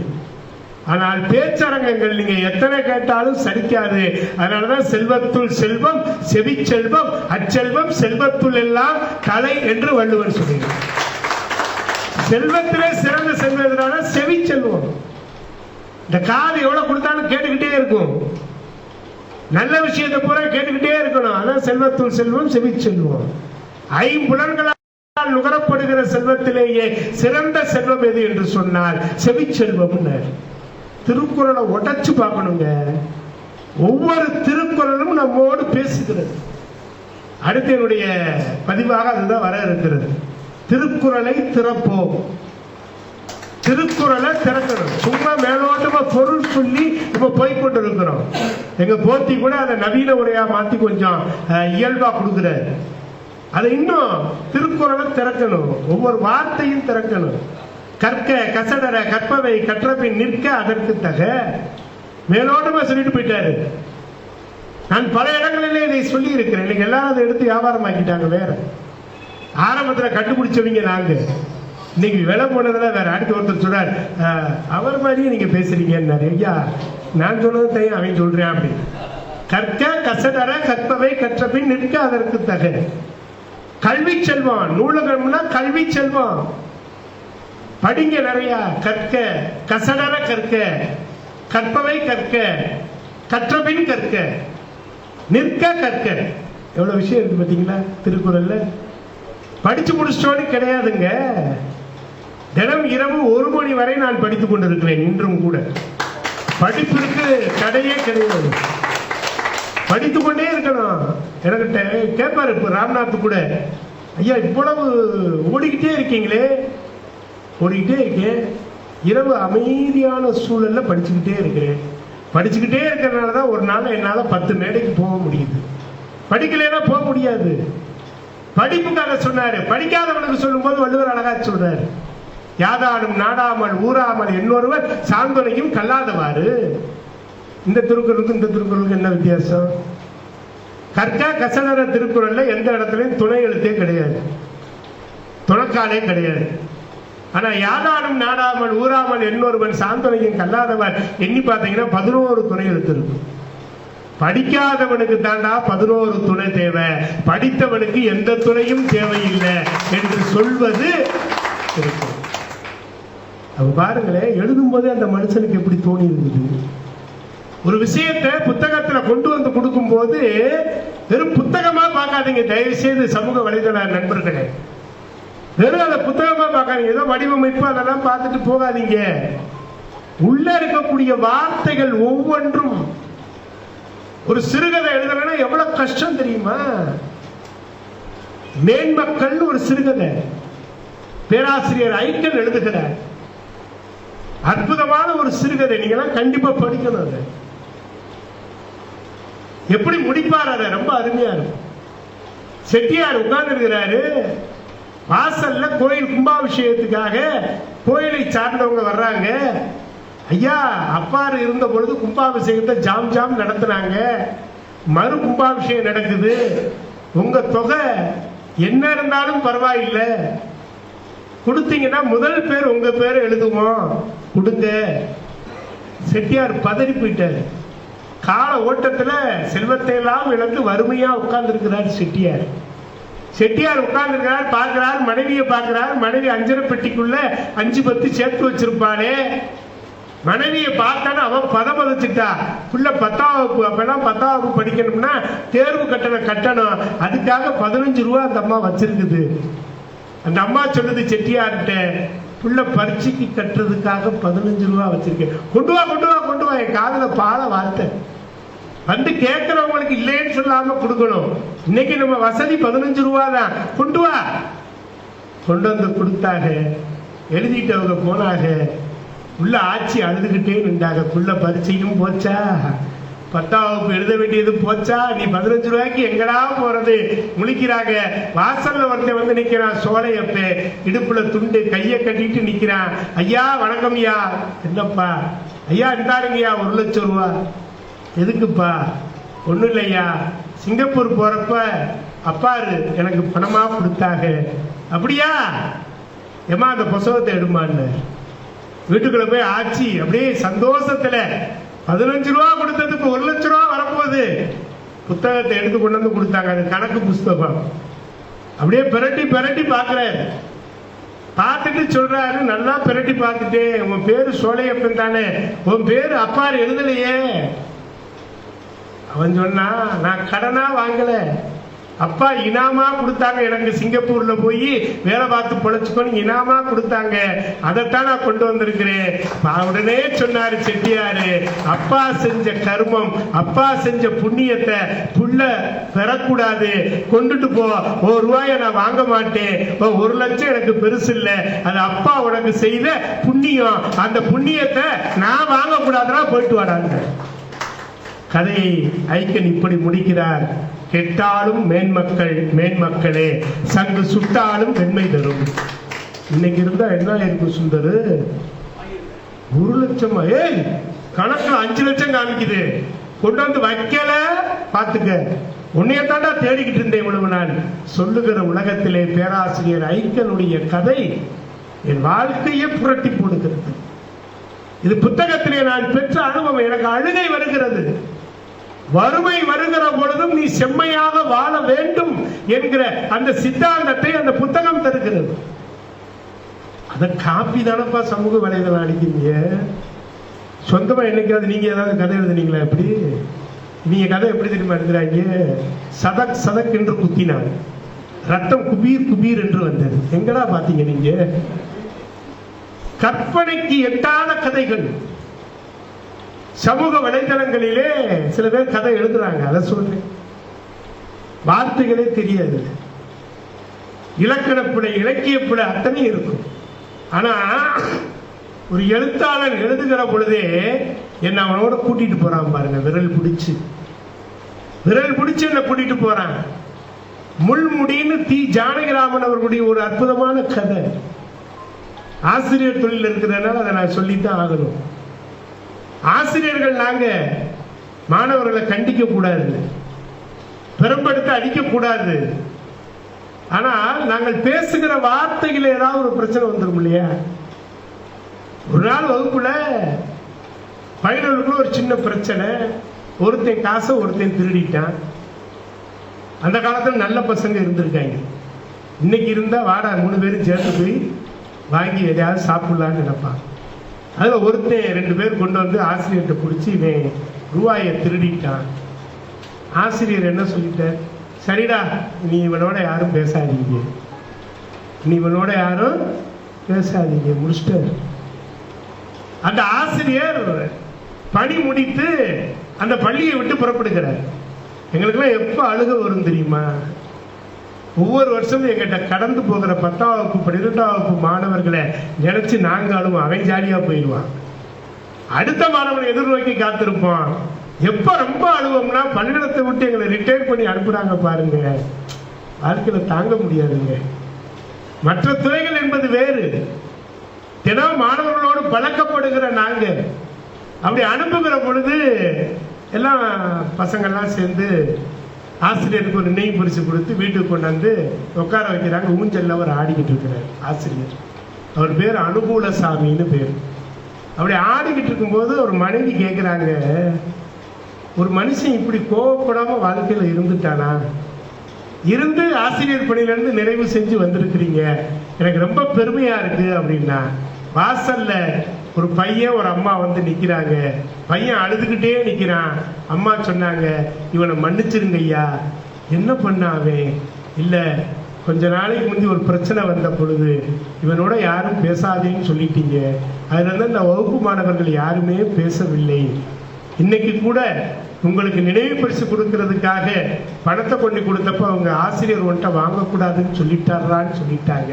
அதை நினைச்சு நினைச்சு அவன் அழுதுகிட்டு இருக்கிறான். அவன் பரிசு கொண்டு வந்திருக்கிறான், இதை நீங்க வாங்கினாதான் அவன் அழுகையை நிப்பாட்டுவான்னு அம்மா சொன்ன பொழுது அனுகூலசாமி அப்படியே பார்க்கிறார்.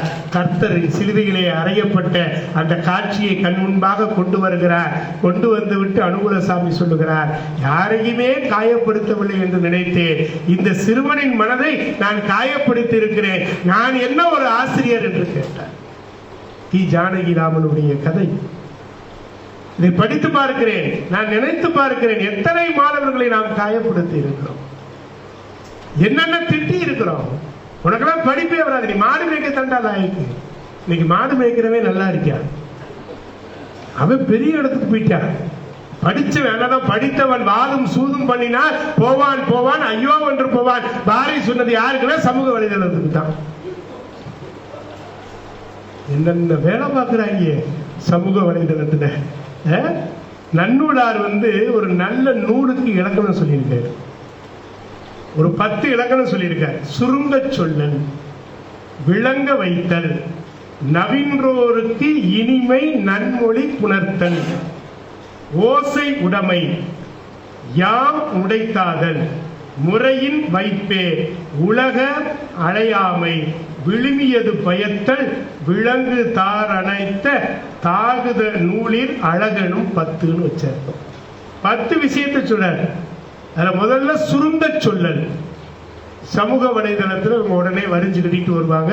நாமளும் இன்ஸ்டாவில் சுருங்கத்தான் சொல்றோம். எனக்கு இன்ஸ்டா ரொம்ப பிடிக்கும். ஒன்று போட்டா, நிறைவாக வரும் வரை மறைவாக இரு. நல்ல வார்த்தை தானே, கைத்தட்டலாம் இல்லையா? நிறைவாக வரும் வரை மறைவாக இரு. நீ எப்ப நிறைவா வரணும்னு நினைக்கிறோ அப்ப வரைக்கும் மறைவாயிரு. ஏன் அவசரப்பட்டு ஆடுற? ஏன் துள்ளி குதிக்கிற? இப்படி குட்டி குட்டி விஷயங்கள். ஆனா இன்ஸ்டா பாக்குறவங்க அதைத்தான் பாக்குறாங்க. நம்ம தானே கேள்வி வருது. நம்ம நல்லது இருக்கு இன்ஸ்டாவில், இல்லைன்னு சொல்லல. இப்ப நம்ம கூட இன்னைக்கு தமிழ்நாடு அரசு பொது நூலகத்துறைய இன்ஸ்டால போட்டோம், 5 பேர் தான் பார்த்திருக்கேன். நான் இதே வேற மாதிரி போட்டிருந்தேன்னு வச்சுக்கோங்க, எப்படி இருக்கும்? தமிழ்நாடு அரசு பொது நூலகத்துறையில் அற்புதமான நடன நாட்டிய நிகழ்ச்சி அரங்கேற்றம். நடுவர் சண்முக திருக்குமரன், நூல்களே என்று நடனம் ஆடுபவர்கள் 20, சமூக வலைதளங்களே என்று நடனம் ஆடுபவர்கள் 20. கூட்டம் குமிஞ்சிடாது. ஓ, எப்படியோ ஆட போறாங்க பொழுதுடா. இன்னைக்கு அப்படித்தான் உலகம் போய்கொண்டிருக்கிறது. ஆமா, அதுவே பாருங்களே. இன்ஸ்டாவில் என்ன சொல்லி தரோம், ட்விட்டர்ல என்ன வந்துகிட்டு இருக்கு, பேஸ்புக்ல எவனும் பேஸே காமிக்க மாட்டேங்கிறேன், அதுல வர ப்ரொஃபைல லாக் பண்ணிக்கிறேன். டே, நீ தைரியமான ஆளு, உன் ப்ரொஃபைல போடு. போட மாட்டான். நாங்க இப்படி சைட்ல தான் அடிப்போம். புத்தகம் அப்படி இல்லையே ராஜா, நேருக்கு நேரம் மோதக்கூடிய ஆற்றல் புத்தகத்துக்கு இருக்கா? புத்தகம் நேருக்கு நேரம் பேசுது இல்லையா? நம்மளோட இதமாக வருடி கொடுக்குதா இல்லையா? சமூக வலைதளங்கள் அம்மா சொன்னாங்க, அம்மா கருத்தை அப்படியே நம்ம ஒதுக்கிட முடியாது. நாங்க தோக்குற கட்சியில தான் இருக்கணுமா? அப்படி அல்ல. சமூக வலைதளங்கள்ல நிறைய விஷயங்கள் நடக்குது, இல்லைன்னு சொல்லல. இன்னைக்கு நம்ம பொது நூலகத்துறைக்கு புத்தகத்தை அனுப்பணும்னா சமூக வலைதளங்கள் மூலமா தான் அனுப்ப முடியும். முன்பெல்லாம் சென்னைக்கு நாங்க புத்தகத்தை கட்டி அனுப்பி, இப்ப அதுவும் இருக்கு, அந்த நடைமுறையும் இருக்கு. ப்ரொக்யூர்மெண்ட் அப்படின்னு சொல்லி வெளிப்படைத்தன்மையான பர்ச்சேஸ் கொண்டு வந்துட்டாங்க. புத்தகங்களை பூரா நாங்க 450 ரூபா பணம் கட்டி, எவ்வளவு பெரிய சூட்சும ரகசியத்தை சொல்லிட்டு இருக்கேன் பார்த்தீங்களா? பணம் கட்டி புத்தகத்தை நம்ம அப்லோடு பண்ணணும். அப்லோடு பண்ணி அது அங்க போய் மீட்டா செக் முடிச்சு, அதன் பிறகு அது வந்து மற்றவர்கள் அதை பரிந்துரை செய்து நூலகங்களுக்கு வரக்கூடிய ஒரு அற்புதமான வெளிப்படைத்தன்மையான நூல்களை வாங்குவதற்கான வழி வந்துச்சு. கடைகளுக்கு நூல் கொடுக்குறோம், கொண்டு கொடுத்தோன்னா கடைக்காரர் சொல்லுவார், விற்கவே இல்லை சார். புத்தகம் வாசிப்பவர்கள் எண்ணிக்கை குறைஞ்சிருச்சா? நான் போய் பார்த்தேன் புத்தக திருவிழாவில். சரி, மக்கள் கூட்டம் நல்லா வருதுன்னு பார்த்தா உள்ள ஒருத்தையும் கூட இல்லை. பூரா திங்கிற இடத்துல தான் நிற்கிறாங்க. மிளகா பச்சி, டெல்லி அப்பளம், பீஸா, பருக்கிற பாதிகளாட்டு புத்தக திருவிழாவுக்கு வந்துட்டேன். அது பார்த்துட்டோம், வாங்குற மாதிரி ஒன்றும் இல்லை. நீ அது இது மாத்திரம் வாங்குற மாதிரி இருக்கா? உடம்பை கெடுக்கிற உணவு பதார்த்தங்கள் 1000 ரூபாய்க்கு நீ திங்கிறியே, ஒரு 1000 ரூபாய்க்கு புத்தகம் வாங்குறியா? வீட்டிற்கு ஒரு புத்தக சாலை வேண்டும் என்று பேரறிஞர் அண்ணா அவர்கள் சொல்லுகிறார். பேரறிஞர் அண்ணா அவர்கள் நூலகத்தில் போய் உட்கார்ந்தாருன்னா கடைசியாளாகத்தான் வெளியே வருவார். புற்றுநோய் உனக்கு இன்னைக்கு இல்ல, இந்த புத்தகத்தை படிச்சு முடிச்சிடறேன், நாளைக்கு வச்சுக்கலாமா? புற்றுநோயை தள்ளி போட்டு இந்த மண்ணிலே அற்புதத்தை விதைத்தவர் பேரறிஞர் அண்ணா. மறந்துட முடியாது. பல புத்தகங்களை படிச்சாரு. அவர்கிட்ட கேட்டாங்க, ஏபிசிடி, இந்த ஏபிசிடி எழுத்து இல்லாம 100 ஆங்கில வார்த்தைகள் உங்களால சொல்ல முடியுமா? சொன்னார்ல, படிச்சதுனால நமக்கு தான் முடிப்போம். ஏபிசிடி இல்லாம ஆங்கில வார்த்தையா? கரெக்டா சொன்னார். 1 2 3 வரிசையா கொண்டு வந்து 99, அடுத்து 100 சொல்லிட்டா மாட்டிக்கிடுவாரு. அதுலதான் டி வரும். நீங்க எழுதி பாருங்க, 1 2 3 எழுதி பாருங்க. 99 100 அப்படின்னா டி வந்துருது. 0 அப்படின்னு முடிப்பாரு. 100 வார்த்தைகளை படித்ததுனாலதான் அவரால் சொல்ல முடிஞ்சிச்சு. because is a conjunction. There is no sentence begins with because is a conjunction. 3 because போட்டார். There is no sentence begins with because. எந்த சென்டென்ஸும் because தொடங்காது. because என்ன காரணம்? because is a conjunction. இது ரொம்ப படிச்சவங்க தான் சொல்ல முடியும். சர்வப்பள்ளி ராதாகிருஷ்ணன் இடத்துல கேட்டாங்க, what is the difference between school master and the station master? ஒரு பள்ளி ஆசிரியருக்கும் ஒரு தொடர்வண்டி ரயில்வே ஸ்டேஷனை நிர்வகிக்கக்கூடியவருக்கு என்ன வித்தியாசம்? What is the difference between school master and the station master? Sarvepalli அழகா சொன்னாரு, ஸ்டேஷன் மாஸ்டர் மைண்ட்ஸ் த ட்ரெயின்ஸ், ஸ்டேஷன் மாஸ்டர் மைண்ட்ஸ் த ட்ரெயின்ஸ், ஸ்கூல் மாஸ்டர் ட்ரெயின்ஸ் த minds. முடிஞ்சு போச்சா? ஒரு வார்த்தையை தூக்கி போட்டா மாறும்ல. அதுதான் தத்துவ மேதை. எதுவெல்லாம் எதுவாக இருப்பது இல்லையோ அதுவெல்லாம் அதுவாக இருப்பது இல்லை. என்ன அர்த்தம்? பேராசிரியர் அறிவொளி இப்படிதான் பேசுவார். எதுவெல்லாம் எதுவாக இருப்பது இல்லையோ அதுவெல்லாம் அதுவாக இருப்பதில்லை. இதை டிரான்ஸ்லேட் பண்ணி பாருங்க, கிறுக்கு பிடிச்சிடும். எதுவெல்லாம் எதுவாக இருப்பது இல்லையோ அதுவெல்லாம் அதுவாக இருப்பதில்லை. அப்படின்னா என்ன அர்த்தம்? இன்னொன்று சொல்றாங்க, ஒரு மாதிரி இருக்கிறதெல்லாம் ஒரு மாதிரி தான் தவிர ஒரே மாதிரி இல்லைன்னு. ஒரு மாதிரி இருக்கிறதெல்லாம் ஒரு மாதிரி தானே தவிர ஒரே மாதிரி இல்லை. எப்படி அப்படின்னு கேட்பாரு. உடனே அவர் சொன்னாரு, அந்த பாருங்க ஒருத்தன் லாலி லாலின்னு கத்திக்கிட்டு இருக்க. ஓ, அப்படின்னா லாலி லாலிங்கிற பொண்ணு அவன் காதலிச்சிருக்கிறான், அப்படியா? ஆமா. இன்னொருத்தன் அவன் லாலி லாலி லாலி, அவன் என்ன, அவன் அந்த பிள்ளைய கல்யாணம் பண்ணவே. ஒரு மாதிரி இருக்கிறதெல்லாம் ஒரு மாதிரி தானே தவிர ஒரே மாதிரி இல்லை. லாலி லாலின்னு சொல்றவனெல்லாம் காதலிச்சவே இல்லடா, ஒருத்தன் காதலிச்சவே ஒருத்தன் கல்யாணம் பண்ணவே. எதுவெல்லாம் எதுவாக இருப்பது இல்லையோ அதுவெல்லாம் அதுவாக இருப்பதில்லை. சிங்கத்துக்கு வலை போட்டிருக்கிறோம், வலைக்குள்ள யார் இருப்பா? சிங்கம் தான் இருக்கு. புலிக்கு வலை போடுறோம், வலைக்குள்ள யார் இருப்பா? புலி தான் இருக்கு. சிறுத்தைக்கு வலை போடுறோம், வலைக்குள்ள யார் இருப்பா? சிறுத்தை தான் இருக்கும். கொசுவுக்கு வலை போட்டிருக்கோம், உள்ளுக்குள்ள யார் இருக்கிறா? எதுவெல்லாம் எதுவாக இருப்பதில்லையோ அதுவெல்லாம் அதுவாக இருப்பது இல்லை. இதுதான் விளக்கம். இதை யார் எப்படி சொல்ல முடியும்னா படிச்சாதான் சொல்ல முடியும். இது இணையதளத்தில் போய் போட்டு பாருங்க, சமூக வலைதளத்தில் போய் எதுவெல்லாம் எதுவாக இருப்பதில்லையோ அதுவெல்லாம் அதுவாக இருப்பதில்லை போட்டாலும் போட்டுருவாரு. வேறு இப்படி வள்ளலாருடைய அந்த அற்புதமான விஷயங்கள், வள்ளலார படிச்சா கண்ணீர் வரும். ஜியு போப் எழுதுகிறார். ஜியு போப் எழுதிட்டு அந்த மேசையில பிரதிகளை எல்லாம் வச்சிருக்கிறார். ஒரு நண்பர் வர்றார், என்ன இந்த பிரதிகள் எல்லாம் பார்க்கிறேன், அங்கங்க தண்ணி பட்டுருச்சா, இல்ல காஃபி கொட்டிருச்சா, டீ கொட்டிருச்சா, இப்படி அங்கங்க சிறஞ்சிருக்குதுன்னு சொன்ன பொழுது ஜியு போப் சொன்னாராம், நான் திருவாசகத்தை மொழிபெயர்த்த பொழுது என்னையும் அறியாமல் என் கண்களில் இருந்து வந்த கண்ணீர் குவளைகள். அது பேசணும் சார். புத்தகம் நம்மளோட ரொம்ப நேரம் சமூக வலைதளத்தை பார்த்தா கண்ணீர், ஆமா அதுலயும் கண்ணீர் வரும். ஆனா அந்த கண்ணீர்னால என்ன பிரயோஜனம்? ஒண்ணும் கிடையாது. அதுல இருக்க ரேடியேஷன், சுருங்க சொல்லுதல் இருக்குதா, இருக்கு, விளங்க வைக்குதா, இருக்குது. ஆனால் நவின்றோருக்கு இனிமை நன்மொழி புணர்கிறதா? இருக்கு சார். இது வரைக்கும் ஒத்துக்கிறேன். ஓசை உடைமை இன்னும் ஒவ்வொன்றா சொல்லிட்டு போனா அது பெரிய விவரிப்பா போயிடும். புத்தகம் என்பது நம்மை புரட்டி போடுகின்ற ஒரு உன்னதமான ஆயுதம். அது நூலகம். நூலகத்துக்கு வந்துதான் நம்ம படித்தோம். இன்னைக்கு சமூக வலைதளம் நமக்கு வந்துருச்சு, செல்போன் வந்துருச்சு, நமக்கு எல்லாமே வசதிகள் கூடிருச்சு. இ புக் இருக்கு, நிறைய இருக்குப்பா, இல்லைன்னு சொல்லல. 99 ரூபா பணம் கட்டிட்டீங்கன்னா 1,00,000 புக்கு வாசிக்கலாம்.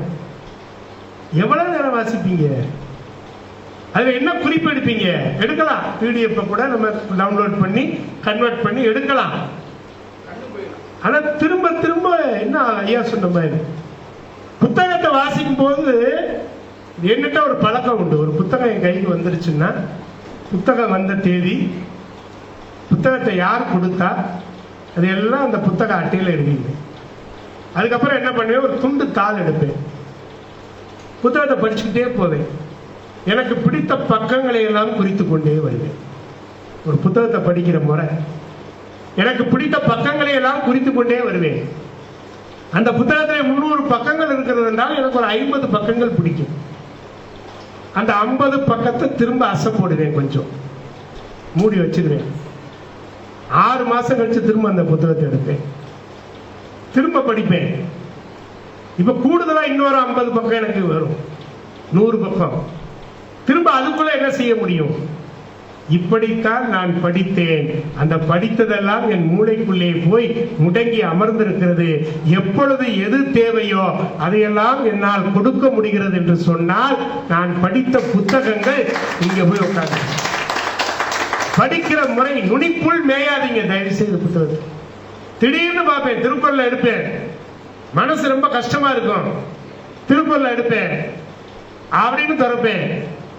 திறந்துட்டு பார்த்தா ஒரு திருக்குறள் வரும். என்ன திருக்குறள் வரும்? இது அப்படியே கண்ணு தேட வேண்டியிருக்கு. ஒரு திருக்குறள் வரும், இடும்பைக்கு இடும்பை படுப்பர், இடும்பைக்கு இடும்பைப்படாதவர். அப்பாடா, நமக்கு வந்த துன்பம் தான் பெருசுன்னு நினைச்சுக்கிட்டு இருந்தோம். திருவள்ளுவர் எழுதுகிறார், இடும்பைக்கு இடும்பை படுப்பர், இடும்பைக்கு இடும்பைப்படாதவர். யார் ஒருவர் துன்பத்திற்கே துன்பத்தை தருகிறார் என்று சொன்னார், அவருக்கு ஒருபோதும் துன்பம் வராது. துன்பத்திற்கே துன்பத்தை கொடுக்க பழகுன்னா. இடும்பைக்கு இடும்பை படுப்பர், இடும்பைக்கு இடும்பம் படாதவர். திடீர்னு எங்க வீட்டுக்கு ஒருத்தர் வர்றாரா, பார்க்க எனக்கு அவர் ரொம்ப பிடிச்சிருக்கா, பொறுப்பு அவர்கிட்ட கொடுத்துருவேன். என்னங்க வந்தோடனே கொடுத்துட்டீங்க? திருவள்ளுவர் அதுக்கு விட வச்சிருக்கிறார், தேரான் தெளிவும் தெளிந்தான் கண் ஐயோவும் தீரா இடும்பை தரும். ராம்நாத் வராரு, போய் எனக்கு கண்டகத்திரி லேகியம் வாங்கிட்டு வாங்க அப்படின்னு கொடுத்துட்டேன். அவர் வாங்கிட்டு வர லேகியத்தினால் நமக்கு நல்லது நடக்குமா, கெட்டது நடக்குமா, சளி போகுமா, திரும்ப வருமா, அதெல்லாம் எனக்கு முக்கியம். கண்டங்கத்திரி லேகியம் எப்படி வேணாலும் இருந்துட்டு போட்டோம், கொண்டு வந்து கொடுக்கிறது ராம்நாத் பாபு, அதுல வஞ்சனை இருக்காதுன்னு நான் நினைக்கிறேன். அதான் தேரான் தெளிவும் தெளிந்தான் கண் ஐயுறமும். ஐயோ ஐயோன்னு பயந்தீங்கன்னா அது உங்களுக்கு இடும்பை தரும். கொடுக்கறதுக்கு முன்னாலே யோசிக்கணும். கொடுத்ததுக்கு அப்புறம் இது நடக்குமா அது நடக்குமா நீங்க நினைச்சீங்கன்னா அது உங்களை அழிவு பாதைக்கு அழைத்து செல்லும். இது நூல்கள் எனக்கு கற்றுத்தருகிறது. இந்த அனுபவம் எனக்கு நூல்கள் கற்றுத்தருகிறது. தொலைக்காட்சியில் 32 வருடமாக சித்திரை திருவிழாவை நான் வர்ணனை செய்கிறேன். எங்கிருந்து எனக்கு கிடைக்கிறது? ஒரே திருவிழா, ஒரே விஷயம், அதே வாகனம் தான். கற்பக விருட்ச வாகனம், அன்ன வாகனம், பூத வாகனம், கைலா எல்லாம் ஒரே வாகனம் தான். மாற போறது இல்லை. மீனாட்சி மாற போறது இல்லை, சொக்கர் மாற போறது இல்லை, போடுற மாலையும் மாற போறது இல்லை, தூக்குற சீர்பாதம் மாற போறது இல்லை, எல்லாம் தான் இருக்கு. 32 வருஷமா எப்படி பேசுறேன்? எதுல இருந்து பேசுறேன்? ஒவ்வொரு நாளும் நான் விழா நடப்பதற்கு முன்பாக காலையிலே சென்று இன்றைக்கு யார் பல்லக்கிலே வர இருக்கிறார், எந்த வழிவந்த பட்டர் வர இருக்கிறார், அவருடைய சாங்கியம் இன்றைக்கு அம்பாளுக்கு என்ன நகை அணிய இருக்கிறார்கள், அந்த நகையினுடைய தாற்பயம் என்ன, இத்தனையும் நான் டேட்டா பேஸ் எடுத்துட்டு வந்தாதான் சாயந்தரம் லைவ்ல என்னால 3 மணி நேரம் உட்கார்ந்து அந்த நாளினுடைய சிறப்பை என்னால சொல்ல முடியும். அம்மா வர்றாங்க, பலூன் விற்கிறாங்க, பிள்ளைங்க ஆடிட்டு போறாங்க, அதுவும் வர்ணனை தான். இன்னைக்கு அதான் நடக்குது. ஆனால் என்னுடைய வர்ணனை தனித்துவமாக நிற்பதற்கு என்ன காரணம்? உழைப்பு, படிப்பு. வெறும் தல வரலாறு மாத்திரம் அல்ல, போய் கேட்டு கேட்டு கேட்டு படிக்கிறேன். வயசானவங்க யாராவது இருக்காங்களா? அவங்க விழாவை பார்த்திருப்பாங்க. எத்தனை வருஷம் விழா பார்த்திருக்கிறீங்க, எப்படி இருக்குது, எல்லாம் கேட்டு கேட்டு கேட்டு கேட்டு கேட்டு கேட்டு கொண்டு வந்து மக்களுக்கு கொடுக்கிற பொழுதுதான் மக்கள் 32 வருஷமா என் குரலை ரசிக்கிறார்கள் என்று சொன்னார். என்னுடைய தொடர் வாசிப்பு இன்னைக்கு இணையத்துல வருது நிறைய. மீனாட்சியை பத்தி ரகசியம் தெரியுமா? அப்புறமா சொல்லுங்க, என்ன ரகசியம்? மீனாட்சி மரகத பச்சை, இது 30 வருஷத்துக்கு முன்னாலே சொல்லிட்டோம்ப்பா. உடனே அதுக்கு 2 லட்சம் பேர் பார்த்திருக்கேன். நான் மாங்க மீனாட்சி பத்தி 3 மணி நேரம் பேசுவேன், 300 பேர் பார்த்திருக்காங்க. ஏன்னா அவங்க ஒரு குரல்ல மீனாட்சி பத்தி தெரியுமா, புதிய செய்தி உங்களுக்கு சொல்ல போகிறேன். என்ன புதிய செய்தி? புதிய செய்தி என்ன? நீங்கள் உணர்ந்ததை சொல்ல வேண்டும். இந்த மண்ணின் மைந்தனாக எனக்கு எந்த இடத்துல அந்த பல்லக்கு வருது, எந்த இடத்துல சாமி வராரு, எந்த மண்டபத்துக்கு போகுது, அந்த மண்டபத்தினுடைய தாற்பயம் என்ன, இது அம்புட்டும் போனாட்டம் கிடைக்கும். புத்தகங்கள் நமக்கு அப்படித்தான் வழிகாட்டுகிறது. ட்ராக் அழகர் அப்படின்னு போட்டுக்கிட்டே நான் போக முடியுமா? ஆப் வச்சுக்கிட்டு சமூக வலையத்தில் ட்ராக் அழகர், அழகர் அங்க ஒரு இடம் காமிக்க, அழகர் வேற இடத்துல போய்கிட்டு இருப்பாரு. திரும்ப ஓட அப்படி பேர் அழகரை பார்க்கறதுக்கு. அப்படி இல்லை. சமூக வலைதளங்கள் தேவை, நான் இல்லைன்னு சொல்லல. அதை பயன்படுத்துகிறவர்கள் இடத்துல ஏகப்பட்ட பிரச்சனைகள் உண்டு. தமிழ் தாத்தா உவேசா இல்லை என்று சொன்னால் இன்றைக்கு இவ்வளவு புத்தகங்கள் நமக்கு இல்லை. இது போன்ற மாடியிலே ஒரு விழா நடக்கிறது. தமிழ் தாத்தாவை அழைத்து கொண்டு ஒரு சிறுவன், ஒரு இளைஞன் போகிறான். அழைத்து கொண்டு மேடைக்கு அழைத்து கொண்டு போகிறான். போகிற பொழுது அந்த படி அவருக்கு இடறி விடுமா. தாத்தா படி, தாத்தா படி, தாத்தா படி என்று 22 படிகளை எண்ணிக்கொண்டு மேலே கொண்டு விடுகிறான். ஒளிவாங்கிக்கு அருகே சென்ற தமிழ் தாத்தா உவேசா சொல்லுகிறார், இத்தனை ஆண்டுகள் படித்து முடித்து விட்டேன் என்று நினைத்தேன். என்னை அழைத்து வந்த இளைஞன் 22 முறை படி படி படி என்று சொல்லுகிறார். நான் படித்து ஆக வேண்டும் என்று சொல்லுகிறேன். நண்பர்களே, இதுதான் மேதைகள் நமக்கு கற்றுக் கொடுத்திருக்கிற பாடம். அவர் எங்க போய் படிச்சாரு? அப்படி நூல்கள் நம்முடைய வீட்டிலே இருக்க வேண்டும். குறைந்தபட்சம் திருக்குறளாவது வீட்டிலே இருக்க வேண்டும். வருடத்திற்கு வந்திருக்கிற வாசகர்களுக்கு அன்பான வேண்டுகோள், வருடத்திற்கு நான் 1000 ரூபாய்க்கு புத்தகம் வாங்குவேன் என்று நீங்கள் முடிவெடுத்தால் பல எழுத்தாளர்கள் வாழ்க்கையிலே மறுமலர்ச்சி வரும், இன்னும் நல்ல நூல்கள் வரும். சமூக வலைதளங்கள் நம்மை நல்வழிக்கும் அழைத்து செல்லும், தீய வழிக்கும் அழைத்து செல்லும். நான் பார்த்து கொண்டிருக்கிற பொழுதே ஒரு விளம்பரம் வரும். நாங்கள் எங்கள் வகுப்பறையிலே ஸ்மார்ட் டிவியிலே பாடம் நடத்துவோம். நல்ல உச்சகதியில பாடம் போய்கிட்டு இருக்கும் போது ஒரு விளம்பரம் வரும். பையன் சொல்லுவான், இது நல்லா இருக்கு சார். இதுதான் சமூக வலைதளத்தின் அக்கப்பூறுகள். நான் நல்லதைத்தான் பார்க்கணும்னு எடுக்கிறேன், ஆனால் அதிலே இடையிடையே ஆபாச படங்கள் வந்து என் கவனத்தை திசை திருப்புகிறது. புத்தகம் ஒருபோதும் அந்த தவறை செய்வது இல்லை. புத்தகம் ஒருபோதும் என்னை ஆபாச சிந்தனைக்கு அழைத்து செல்வது இல்லை. இந்த அடித்தளத்திலே வைத்து பார்க்கிற பொழுது வெற்றிக்கு வித்தாக அமைவது புத்தகங்களே, நூல்களே, நூல்களே, நூல்களை படிப்போம், வாழ்வில் வெற்றி பெறுவோம் என்று சொல்லி இதுகாரும் பொறுமையாக கேட்ட அத்தனை நண்பர்களுக்கும் நன்றி மலர்களை காணிக்கையாக்கி உங்களிடமிருந்து விடைபெறுவது மீனாட்சி மைந்தன், முனைவர் சண்முக திருக்குமரன்.